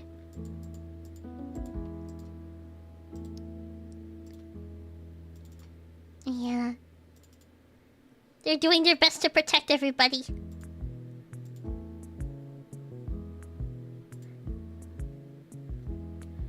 And so... And she also... Nico also says that the cures aren't the Cures aren't like the humans either. That gal knew. And Zakudo's watching all of this in the background. She's like watching from afar, and she's very like nervous about what's gonna happen, or what could happen.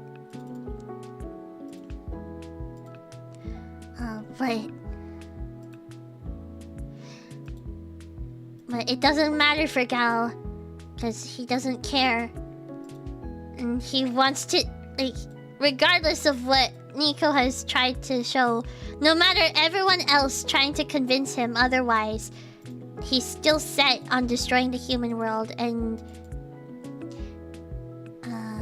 yeah, he wants to destroy the human world and reclaim. He wants to reclaim, like, he wants to avenge the wolves. And he won't stop until it's accomplished. And that's when he ends up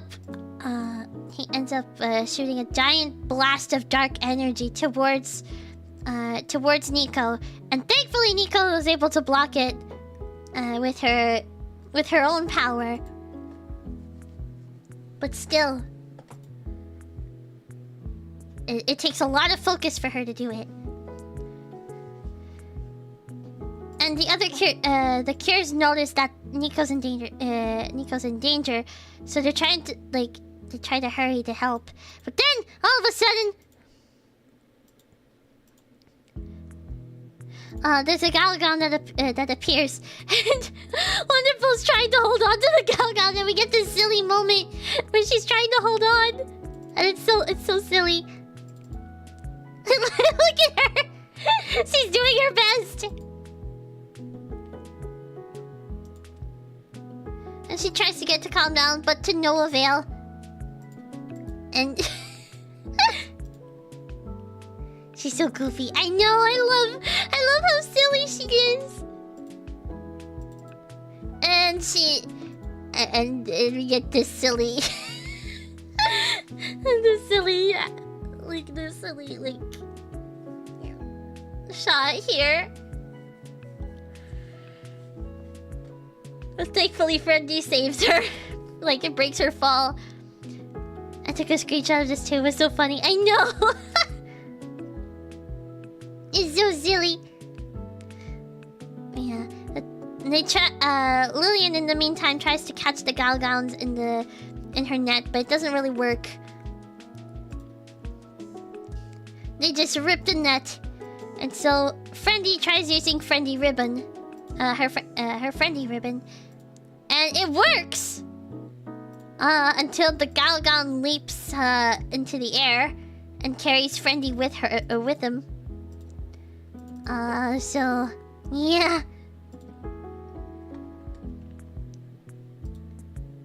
Friendly basically goes flying afterwards because of the Galgon.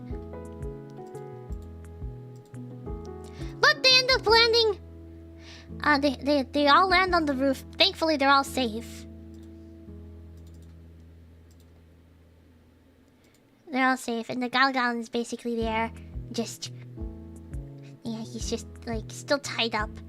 Honestly, Friendly's... I still don't get why they didn't, like, introduce Friendly Ribbon, like, way sooner. This could have been so useful. Why didn't they introduce it before? But, anyways...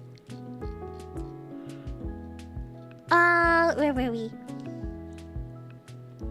Friendly tries to help the Galgon by basically trying to tell it to stop struggling because it's just gonna get hurt. But the Galgon doesn't listen and it frees itself. It manages to free itself from the Friendly Ribbon, and then it jumps off the building. And thankfully, actually, I don't know if this is the same Galgon. I think it's one. Yeah, it's one of the Galgons. There's like Nyami uses her shield to stop the Galgon from falling, And then there was another Galgon that appeared, so there's 2 of them now. I'm not sure if this is the same Galgon, but it's okay.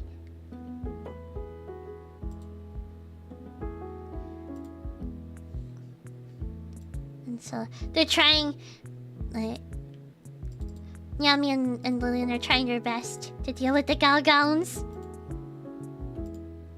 And meanwhile, with Satoru, Satoru's trying to help everyone evacuate.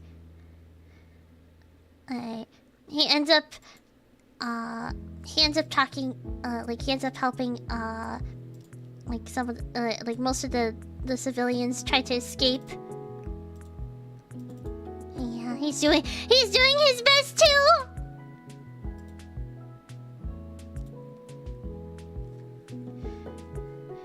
And yeah, it's quite worrisome because a lot of civilians still haven't evacuated yet, and Lillian takes note of that, and they need to continue protecting everybody.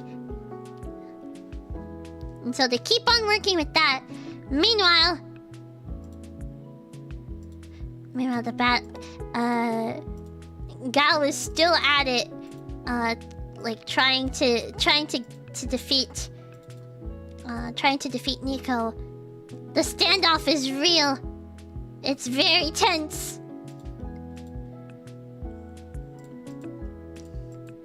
It's quite tense. And we see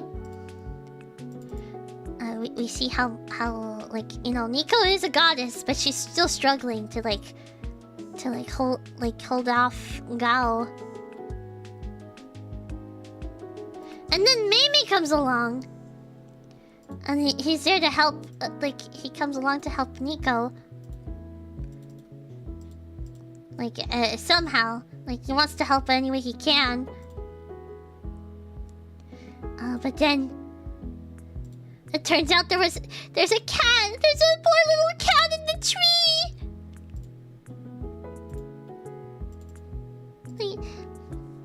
There's a little kitty in the tree and it's scared. And so Mei decides to go and save the cat. So he leaps into the tree and saves the cat. But he leaped onto that tree branch.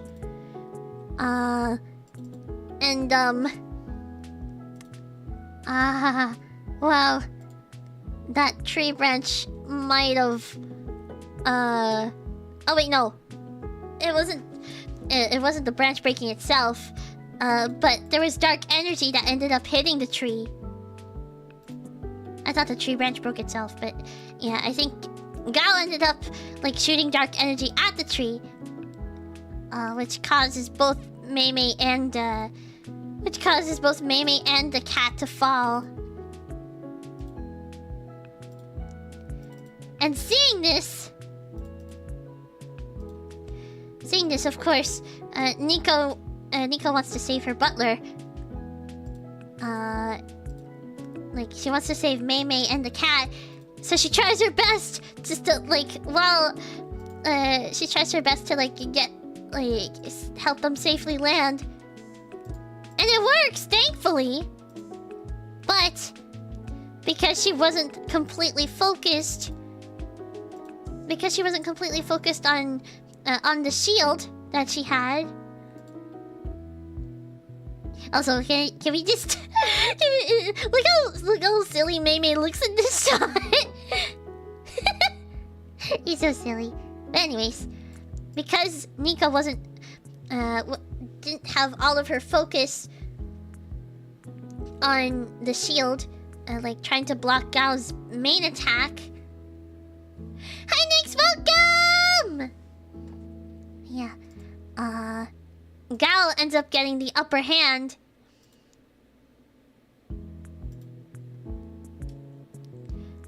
And basically breaks Nico's barrier. And it takes the hit.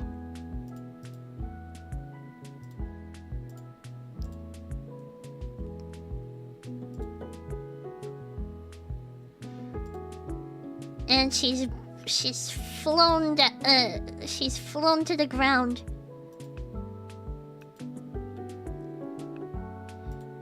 And then Gal uses this opportunity to approach her and uses his orb to take some bits of the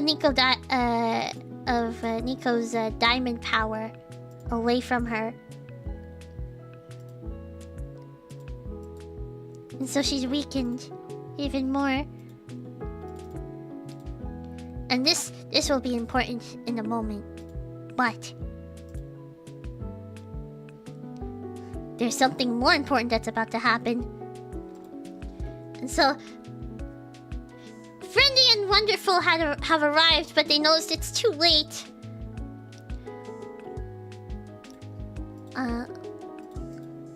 But then they're also attacked as well. And then they also get hurt. Like, I'm pretty sure it was I can't remember if in this moment if it was like the wolves or if it was Gal himself. But anyways, they get hurt as well.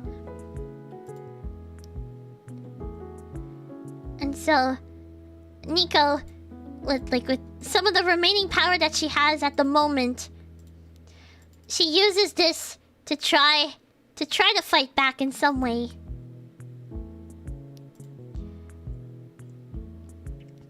And so she surrounds Gal with her power.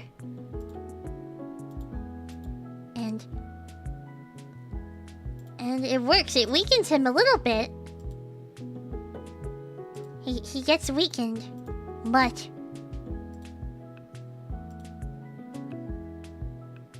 there's something odd.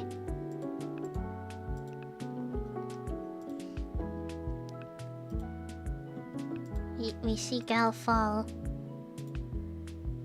and Nico ends up reverting back to her unicorn form, her little fairy form. And we end up seeing something that was quite the shock. Because Gal had a mask, basically. We couldn't see Gal's eyes. I mean, what we thought was his eyes was basically a mask. And it turns out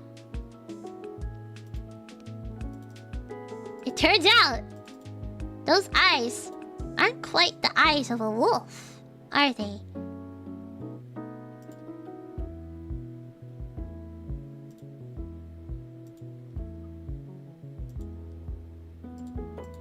And then we see some hair. And this hair is not wolf fur. What in the world is going on? And everyone slowly realizes that Gal is in fact not a wolf. Gal was in fact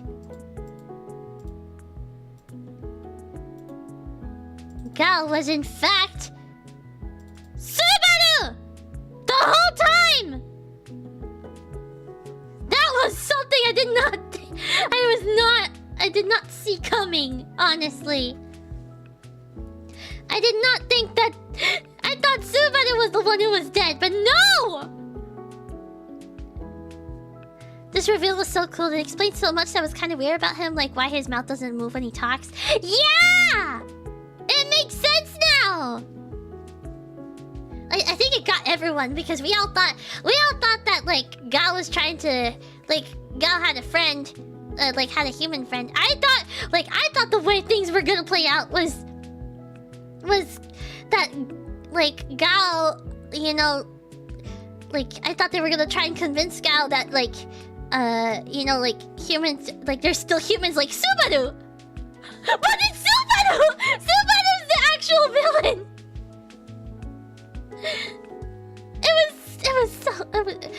That was quite the twist. I didn't expect that. It was a huge twist on my end. I didn't think that Gal would be Subaru. Yeah. And Subaru was the human who befriended the wolves in the first place. The mouth not moving thing is real. It was was complaining about that to my sister. I was like, it's like the Queen and Futariwa levels of crazy. I just thought it was like a telepathy thing, honestly. Cause like I know there have been like some villains, you know, like there are like entities in Precure, who just they don't speak with moving their mouths. They just speak telepathically. So, like that's why I didn't question that part, honestly. But now we know. Now we know. But yeah. So it turns out, yeah, Subaru was Gal the entire time. Like the real Gal had passed on. My theory had been that Gal had seen the other humans unalive Subaru and would make him hate humans completely, seeing that they would do that to his own kind. Oh yeah, that was a good theory though. Did anyone see this coming? I don't think anyone saw this coming though. I don't think anyone expected Subaru to be the to actually be the one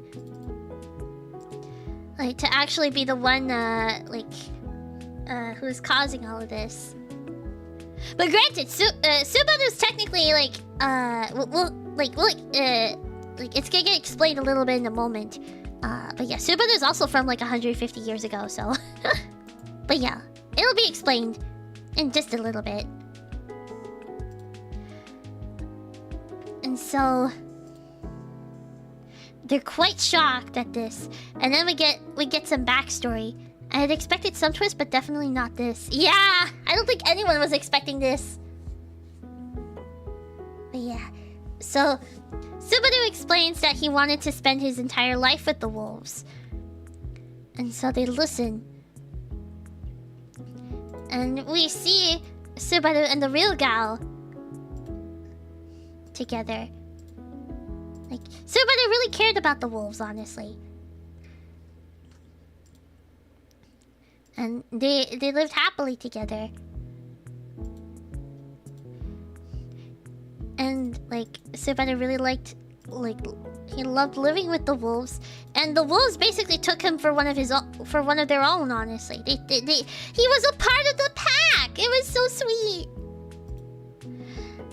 But not everyone felt the same about how Subaru liked wolves, and other humans ended up taking the wolves' habitat eventually. And Subaru tried his best to protect all the wolves, but he couldn't. And Gal, the original Gal, he also perished. So the original Gal was not actually there. Well, the original Gal, like from the flashbacks, he's not actually there. He wasn't resurrected. And so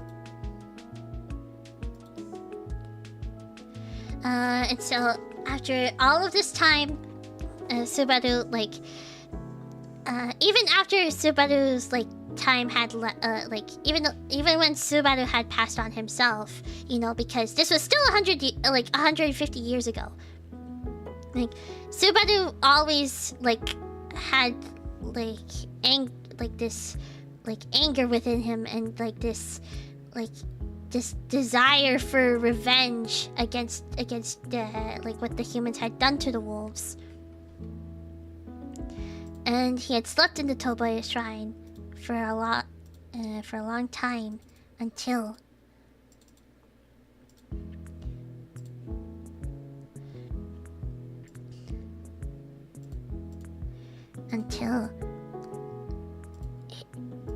he ended up awakening. His soul was awakened somehow. I guess, from his anger. I don't know what caused it. But, his soul was awakened from, all the hatred that he had, and his desire, his burning desire for revenge. And he was brought back. And he ended up seeing the current day Animal Town.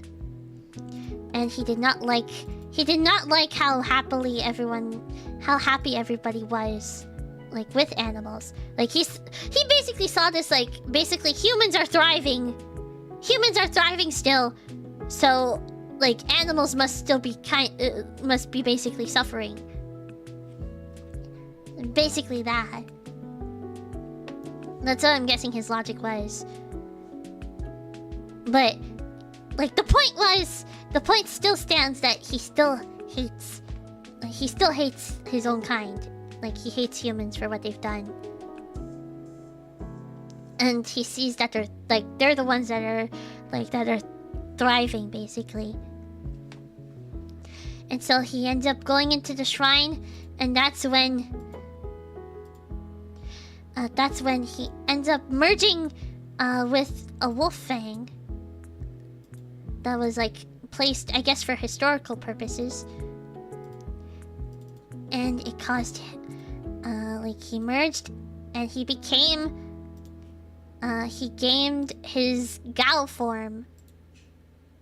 Oh, whoopsie. Ah! What did I do? What did I do? There we go. Okay. He gained his current form as Gao.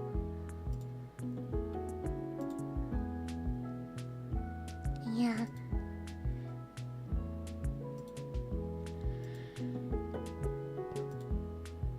Yeah, and he vowed to avenge the wolves that he loved so dearly.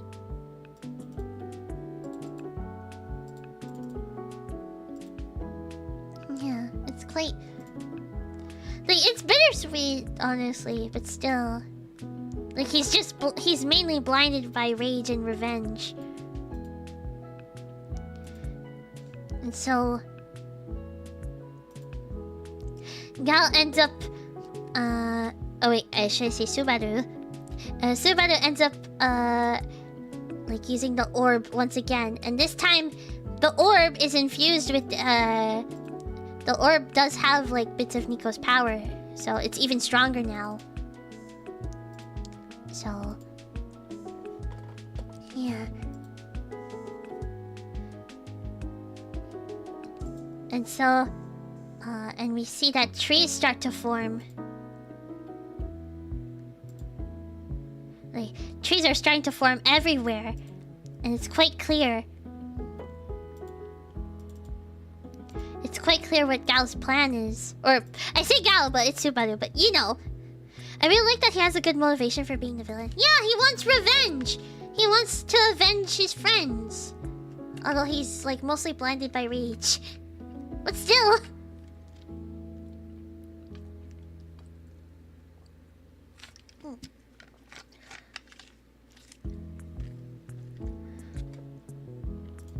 Yeah. There's still some things I kind of wish, like, you know, going back through the season, overall, I wish were kind of better explained, but it's okay, it's Precure. Sometimes they don't, like, elaborate everything fully, but it's okay.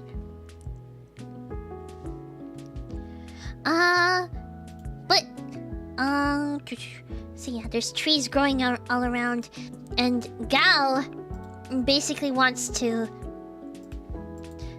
Gal is basically plotting to reclaim the territory that the wolves had lost by, like, creating a brand new world, and that world being a world that's, like, just in its natural state, you know? Where, like, basically nature takes back. Like, nature comes back. He wants to take back the forest. And yeah.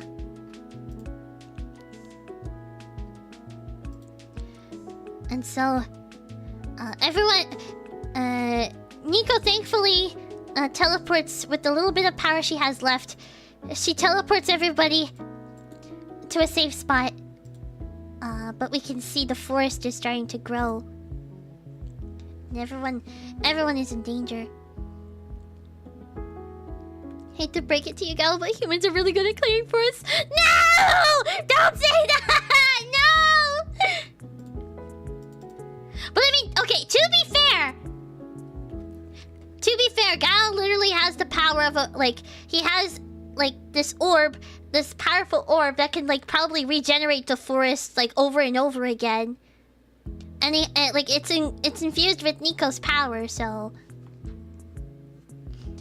even if they clear it, it's probably he could just regenerate the forest immediately if he wanted to.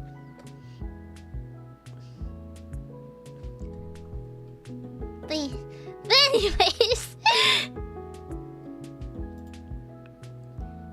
so yeah, Nico is quite pooped after everything that happened. Obviously, she fought so hard to protect everybody and try to convince Gao, although it didn't quite work the way they were hoping. And so, and then we see everyone in Animal Town is getting they're getting weakened by I guess the forest has some sort of energy that makes them weaker or something. I mean it's probably the dark energy, honestly. Everyone's in despair right now, or they're weakened and they can't they can't make it out.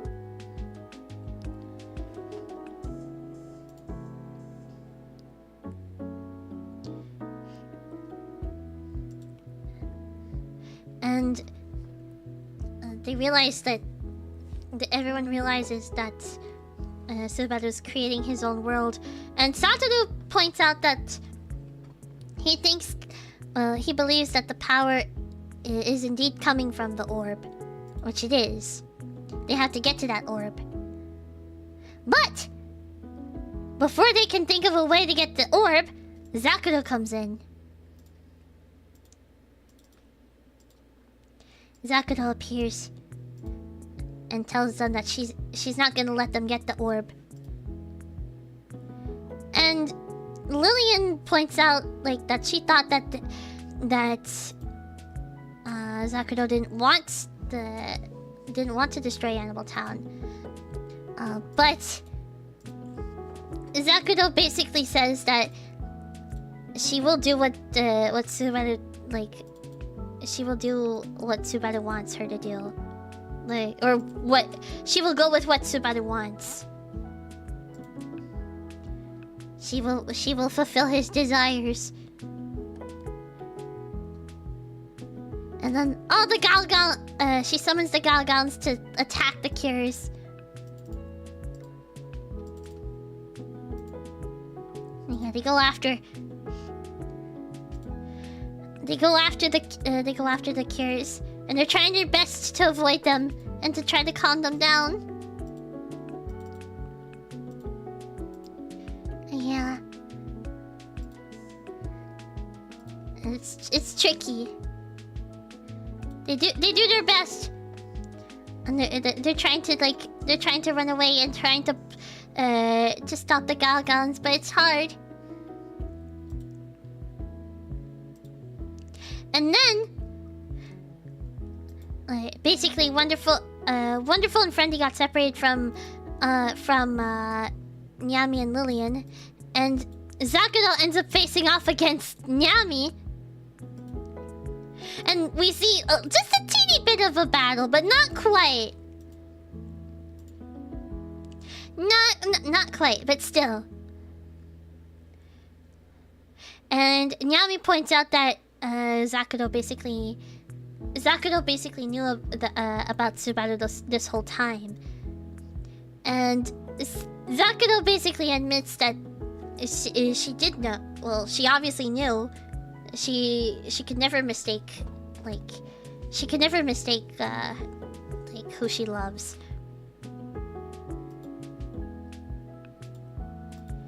Yeah. And Lillian mentions that she thought that Zakuro hated humans, but Zakuro basically says that Subaru is different. Subaru is basically the exception to the rule, since they were basically Subaru really stayed with stayed with them until the very end, despite everything. And like I mentioned earlier, like Gao's pack accepted Subaru as one of their own. Like he was allowed into the pack. That's how close they had gotten. Yeah. One of the good ones, yeah. And so...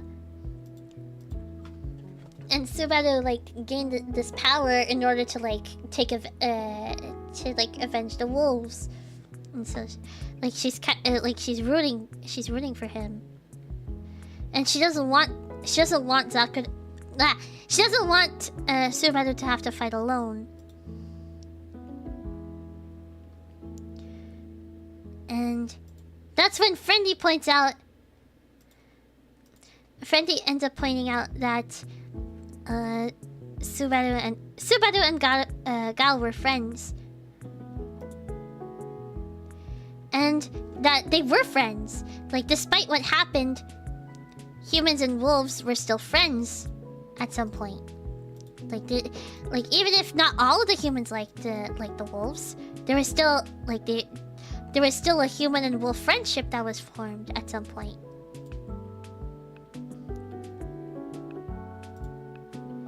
And Friendly, like, then he says, like, that's really cool.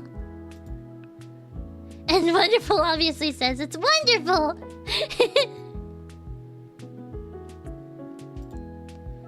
And Zakuro doesn't quite understand what's going on. And as you're looking at all the wolves, as Friendly's looking at all the wolves, Friendly explains that Subaru's anger came from him wanting to protect his friends. Like, he cared for his friends. All of this is caused by the friendship, the bond and the friendship he had with the wolves. And so Friendly really wants to help out the wolves, since they're probably it's basically she wants to bring peace back, and she wants to she understands that they're still coming from a similar place. They still care, it's coming from a place of caring for someone in the end. And so with that,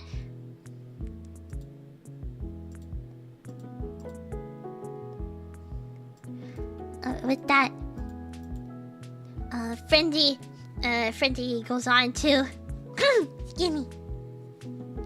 Friendly goes on to say that she won't let Subaru hurt I can't remember if it was her I'm thinking his friends, but I'm not quite sure. I forgot what she said specifically here, but still. She doesn't want anyone to feel hurt anymore, basically.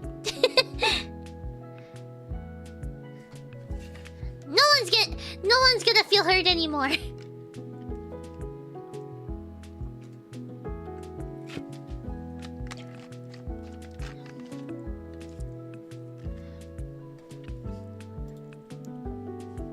But I think I just realized, because basically, with the Gal energy, with the dark energy, the wolves that are there as Galgons, they're also probably hurting inside as well. So she just doesn't want Subaru to hurt anybody else from his own anger. From his anger of losing his own friends. Because it's just basically a vicious cycle at that point. And so the cures end up going, and they summon various different Kirarin animals to help them out. Like, we have the Kiranin penguin. Where they slide. And then I just want to point out this cute little shot here of Wonderful with Friendly. It's so cute. Wait, this one right here. Look at them! It's so cute!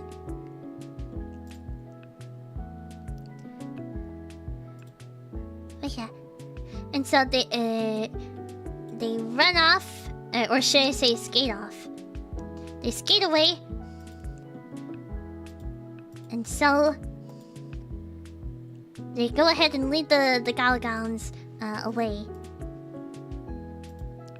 And so they all join in. They all join in and like try to lead the Galgon away. And this is when Friendly points out that the Galgons are most likely in pain, given they're basically the same as the Galgadus and the other Galgons that they faced. So they're all probably suffering inside. And so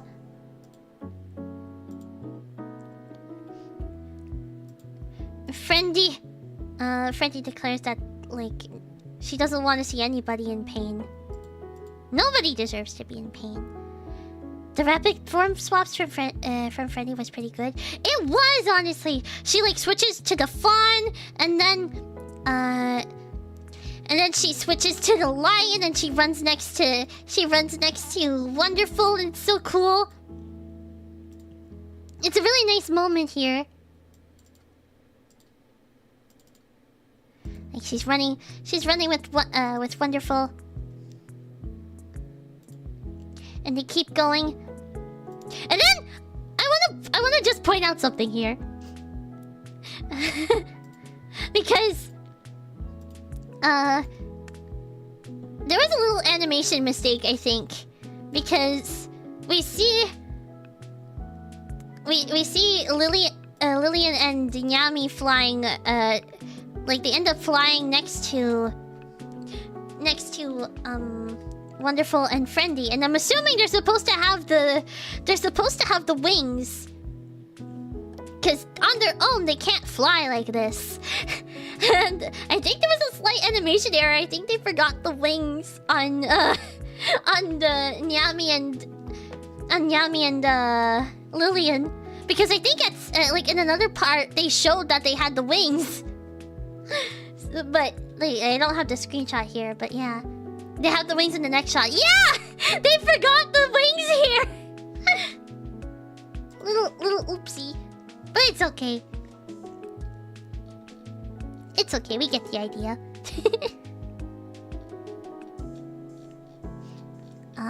Where was I? Where was I with this? Whoops. Okay, there we go.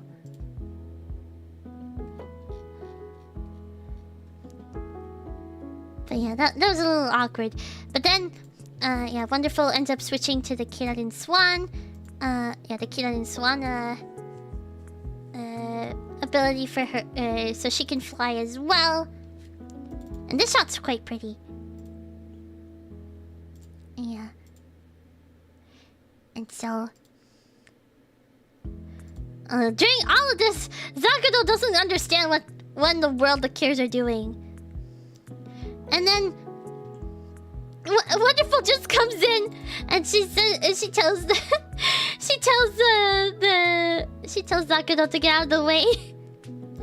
And it turns out they've gathered all of the Galgons along like behind them. They were leading all of them to the same spot.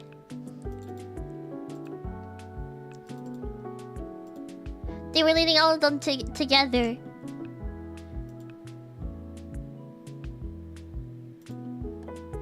And then Friendly switches to the Kiranin Fox.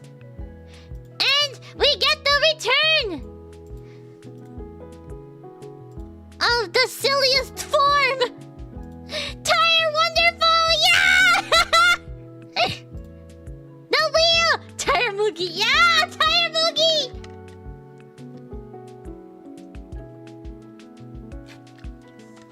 Wonder Tire.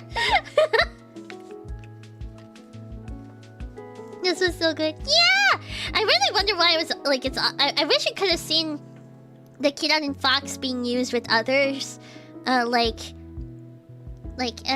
think. I can't remember. Was it only with Wonderful? I think they've only used Wonderful. Wait, unless no, Nyami was turned into a cat toy, but that was it. I wish they could have used it a bit more on like. I wish we could have seen like, we could have seen Friendy or Lillian be transformed into something, or to be a sentient tire. Yeah. But anyways, Wonderful turns into a tire. Why is there a tire with an anime face? It's an ability that they have. They can with the Kidarin Fox. Basically the Kidarin Fox is a Kidarin animal that allows them. The Kidarin animals allow the Kirs to have different abilities. And basically the Kidarin Fox allows for transformations into different things. So hence Cure Wonderful as a tire! Cause why not? Wasn't there a fire truck transformation? Not from one of the Cures themselves. I think that was when the Kidarin Fox was still a Garugaru. Into a tire, yeah. A giant tiger. A giant tire at that. Can they transform into a sandwich? I mean, maybe, but why would they transform into food? Let's put in the Plum car. What? I don't have a car. I used to have a car, but not anymore. I don't drive. I could drive if I wanted to, but I can't drive. Like, I get nervous driving, honestly. Quick to the Plum bus. I don't have a bus! You have an Uber? I use public transit basically to get around. What happened? Just like I wasn't using my car that much basically. So there was no point to keep it. And there's not really that many spaces spaces to keep your car just sitting around. It costs a lot, so there was like no point in keeping my car, so I sold it. Cause there was no point. I wasn't using my car enough. There was no point for my situation to keep a car. So yeah. So that's what happened to my car. Yeah.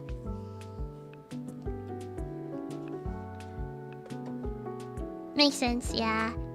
And also, like, yeah, driving in the city is scary. It's scary because there's a lot going on. But yeah. So, anyways. And here...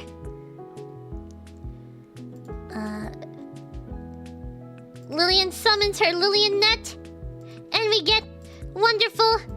like it attaches to Wonderful as the tire, and it basically makes a net to capture all of the Galgowns.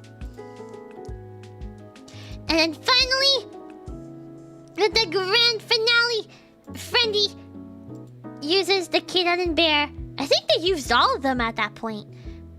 I think they did. No, the only one they didn't use, I think, was the... Oh, no, they didn't use the Kidarin Rabbit and the Panda. That was the only ones they didn't use this time. Teamwork, you love to see it. Yeah! And also, I will just say this Switch is very pretty. Look at that! Look at the sword! Isn't it pretty? It's so pretty. Yeah, they summoned the Kidarin Bear. And Friendy... picks up Tire Wonderful and slams it to the ground on the opposite side to keep them all in one place so they don't escape. Yeah!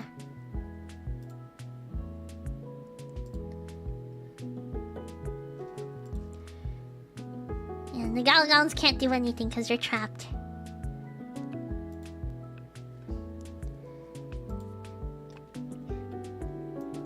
And yeah, and Zakudo during all of this, she's quite shocked. She can't believe that they pulled this off.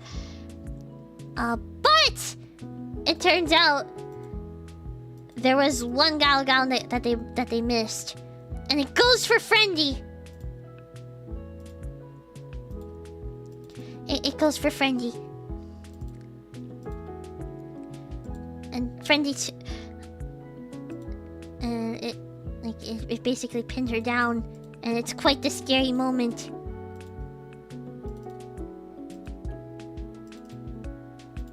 But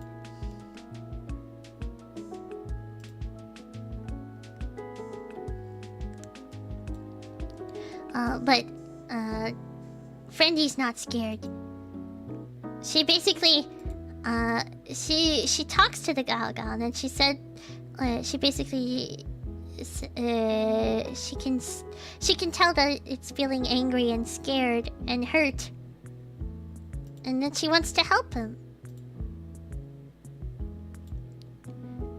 And then we get such a cute little moment, like the Galgon ends up like comes a little bit to its senses, and it licks Friendy. It's so cute. Like, Friendy really does have a way with animals. You know, she wants to befriend every animal, and I believe in her. She can do it, even when those animals are very scary. And so, after everything wonderful turns back into her normal form, and all the Galgons have been calmed down. Everyone's been calmed down. And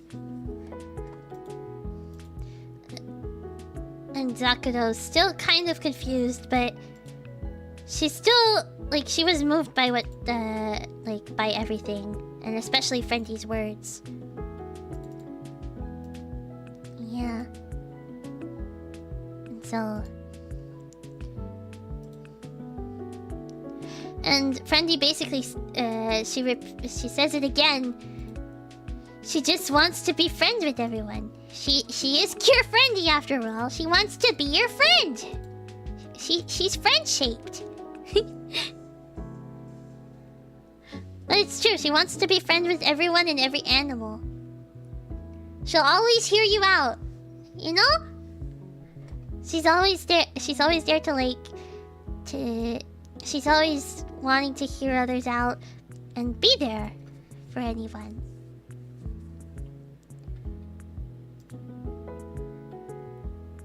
And I know we may not have gotten that much, like... I think the later episodes really, like, focused more on her, and I'm grateful for that. Because she really did, like... Sure, a little bit more, like, focus on her would have been nice, like, with some side stuff. But I think, overall, we still got to see, like, her character through very different ways. You know? Even if it wasn't through focus episodes. And Zakudo's basically moved by this, and she can no longer bring herself to hate the Cures anymore. And with that, wonderful, like, hearing that, like, hearing Zakudo say that, Wonderful and Friendy just jump for joy and they go and hug her. It's so silly. And Zakudo's like so surprised.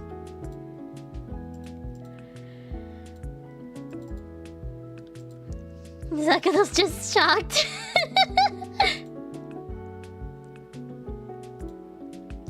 And then we see back with Nico, Satoru, and Mei Mei.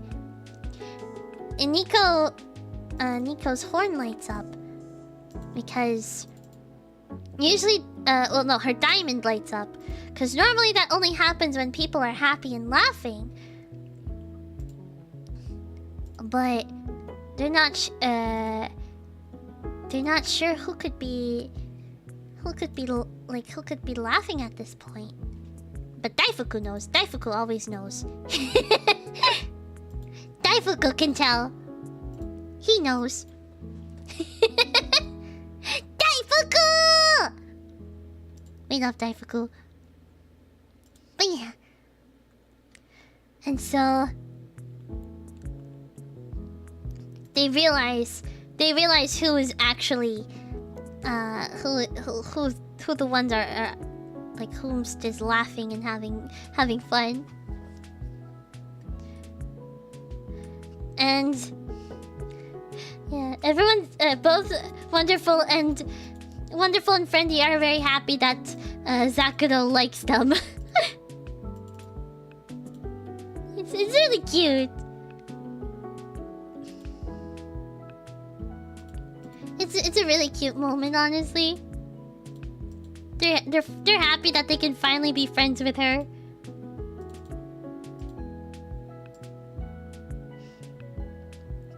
Yeah. And so, like, Zakuro just gives in and like just embraces the hug. And that's when they all just laugh. They laugh it out. It's so cute. It's a nice moment. They're all happy.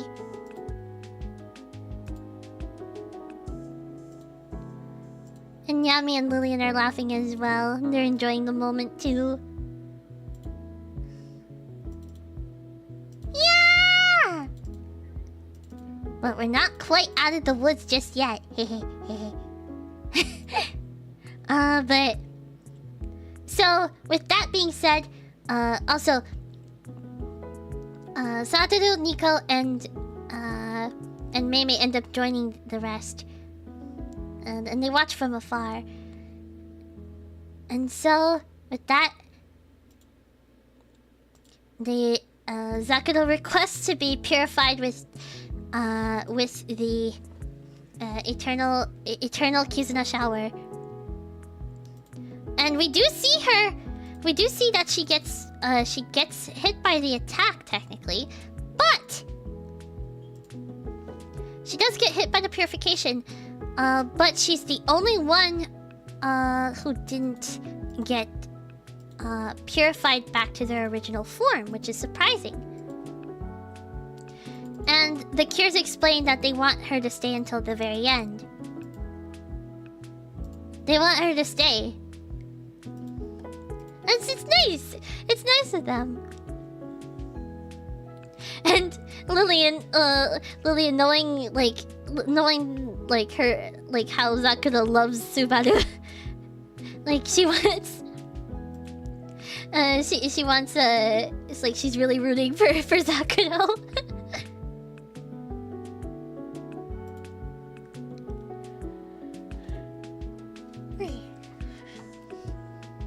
Lillian's superpower is shipping and she still has a job to finish. Yeah.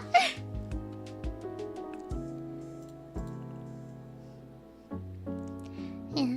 And Friendly also mentions that love is a special kind of wonderful, as we saw she experienced with Satoru. And she thinks back to the wolf, like her time with Subaru, Gao, and Torame, when they were all enjoying life. Yeah.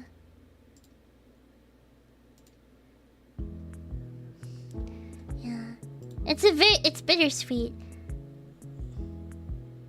And Zakuro realizes again, even if the human world is destroyed and the forest is reclaimed, that's not gonna bring the wolves back. That's not gonna bring them back. And so Friendly says on behalf of like the whole team that she wants to help. They want to help her rescue. They want to help her rescue Subaru. And Zakuro ends up becoming a Cure ally in a way. Like she becomes an ally to them, and she wants to help them. She accepts their help in getting in saving Subaru. But then they notice the forest getting bigger and bigger.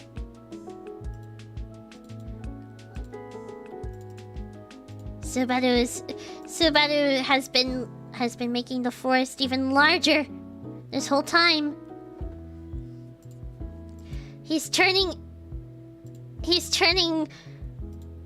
Animal Town in its entirety into a forest, a gigantic forest. And with that, there's no time for the Cures to escape, really. Well, almost. Wonderful gets separated. She gets separated and she gets caught by a vine. And she gets taken away. Wonderful gets taken away. Freddy tries to rescue her. But we don't know what happens then. And Nyami and Lillian are trying to like stay together too, but it's very tricky. Like everything seems unaccounted for at this point. We don't know who's with who right now, except for like we'll see. Zakuro ends up like trying like jumping on a branch as well, but then she gets hit by a vine. So we don't know what's happening with Zakuro. Whoops. So everyone's pretty much unaccounted for. We don't know who's gone where.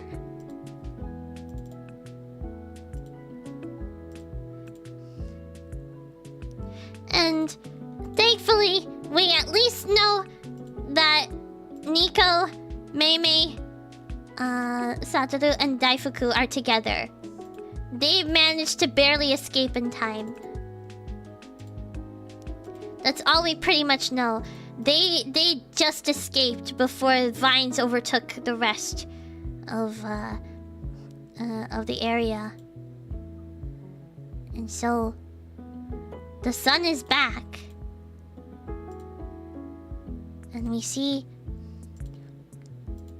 the shrine. Also, hi Pickle Larry, hi Garrett, welcome!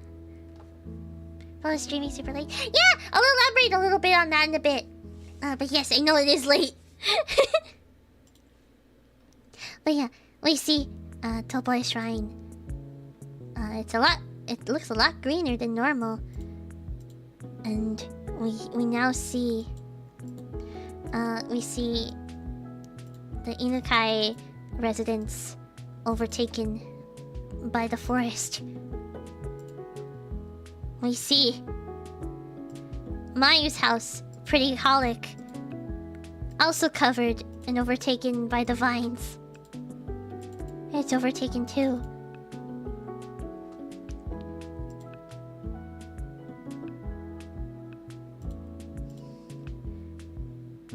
And we see Gal one last time here. And he, well, I say Gal, but it's Subaru. And he's thinking about Gal. He's thinking about how he was able to bring back...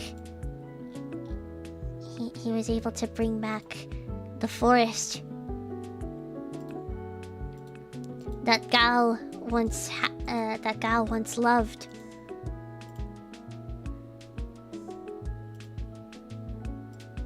And we see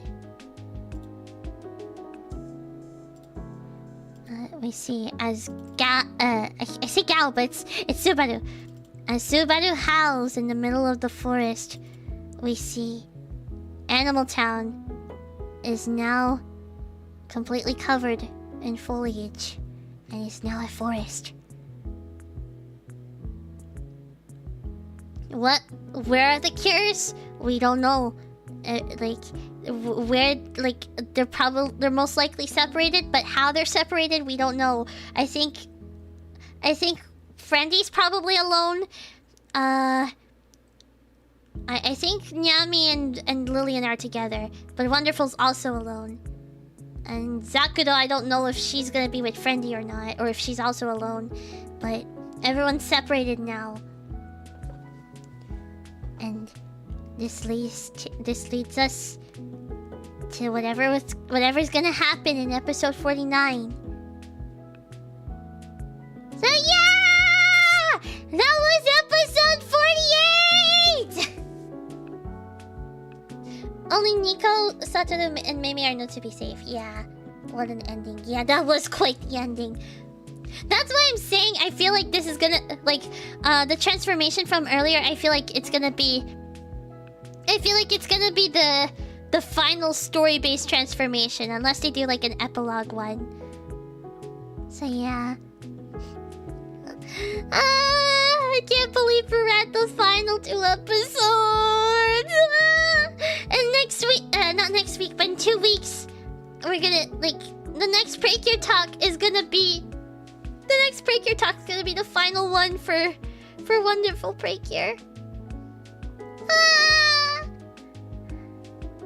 I'm gonna miss Wonderful Precure, honestly. I can't believe we made it this far.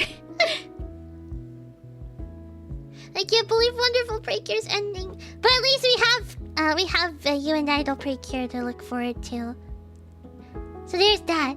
Also, for those who just joined, I know it's late for me. I explained it at the beginning of the stream. For a little bit, for the next few weeks, my streams are most likely gonna be later. They're most likely gonna be later in the evening, because I finish my non-magical girl duties quite like later than expected, and I can't really change much about it. And I do need to. I don't have as much time to rest. So although it'll say on the schedule 10, it might be 10:30 most likely, unless I feel energized enough. So just keep that in mind. But on the bright side, I can go for I can go until like around this time. So yeah. So don't worry about me like staying up late. It's because my non-magical girl duties are they're at a later time than normal. So yeah, that's why. Will we be doing these for Idol Precure? If you guys really want me to. I really wasn't sure. Like going into the Precure talks, I wasn't sure how like people would take it, because I know at least in the VTuber community, like Precure is like kind of still niche-ish. I mean, it's definitely more known now, but I know it's not as many people are familiar with it and stuff. So like I really going into this, I wasn't sure like how people were gonna be interested in it. But you guys seem to be interested even if I yap, so I only have my sister to talk about Precure stuff. It's okay, don't worry. But yeah, I remember like for the longest time, at least offline, I didn't have that many people like to talk about Precure. So I'm really glad I can like talk about it like this. This is one of my few outlets I have for talking about this. Really, I'm glad. Interested in continuing Precure talk for the next season. For Kimi to Idol Precure, or You and Idol Precure. Yeah, I think I most likely will do it for You and Idol Precure. Yeah. Okay, so that being said, I do need to get ready to eat. There's also Midai Days. Yeah, I wasn't sure like if I should include it in the Precure talks too, because not everyone. Because to be fair, you do need like. I do recommend watching watching Mahou Sky Precure first to get context. Because it is like a sequel season, so there's some things that might be a little bit confusing. But I mean, you can still always like watch it, and then like if you want to know what happened before, you can watch Mahou Sky Precure afterwards. But yeah, like I did watch episode 1. I loved it so much. It's so good. I can't wait for the rest. I love the new opening and ending. It's so good. Thank you for streaming. Only 2 more episodes of Wonderful Precure because I really miss. And I watched the first episode of Mahou Sky Precure season 2 that night. It was amazing to see him back. I know I missed them. I missed Mirai and Rico so much. Honestly, I might refer I know it's technically officially Rico, but I might switch between Rico and Liko. I don't know, because like I'm like I keep saying Rico because I got used to it, because until like midway through the season there was no official they never like officially like confirmed how to say Rico's name. So I always said Rico, but it's actually technically spelled Liko, like Liko. But it's okay. They did the manga thing of Mirai being a silly hero. Yeah!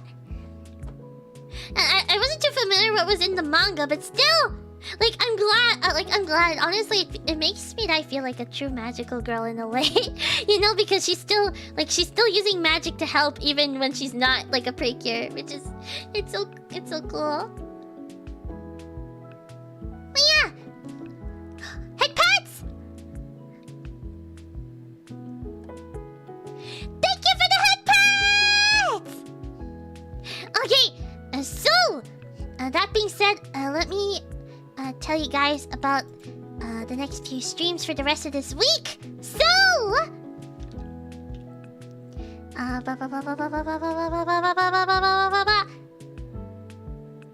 okay,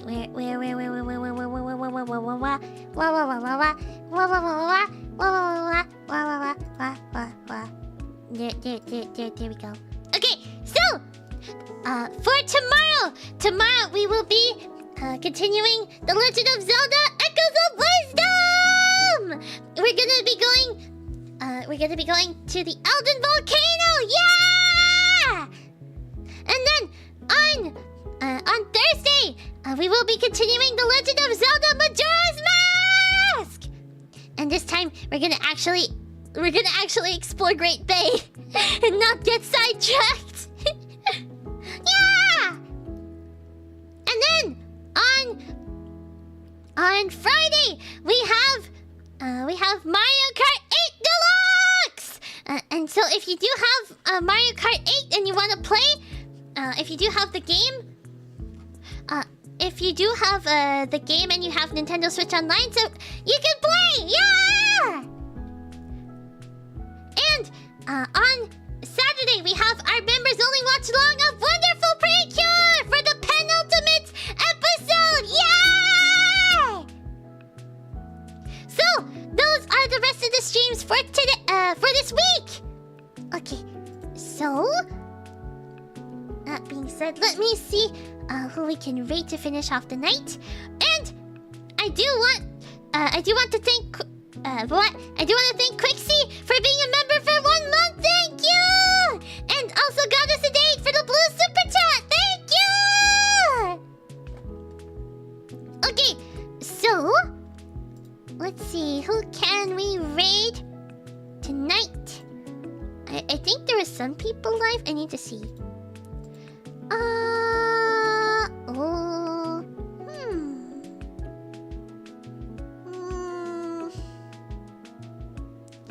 You know what? It's been a little bit, and we don't get to rate them too often lately. We're gonna rate it to Curtis. How about that? Your friend Curtis? Yeah! I was thinking of Curtis. Hopefully he's still going. I think he is. I hope he doesn't end too soon. I don't know how much longer he's gonna go for. It's been a little bit since he started. Whoopsie. Let me see.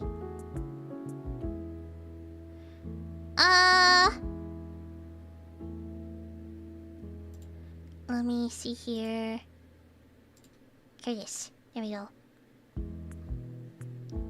I mean, he's been going for 3 hours, but I don't think he doesn't look like he's gonna stop. You know what? Let's raid into Curtis. Why not? It should be fine. Okay, so Curtis is playing Honkai Star Rail. So we're gonna be. Wait, I just wanna make sure he's still. Yeah, he's still going. Okay, so we're gonna be raiding into Curtis. So for those who are new, when we usually raid someone, we usually leave them a little message, and that message is.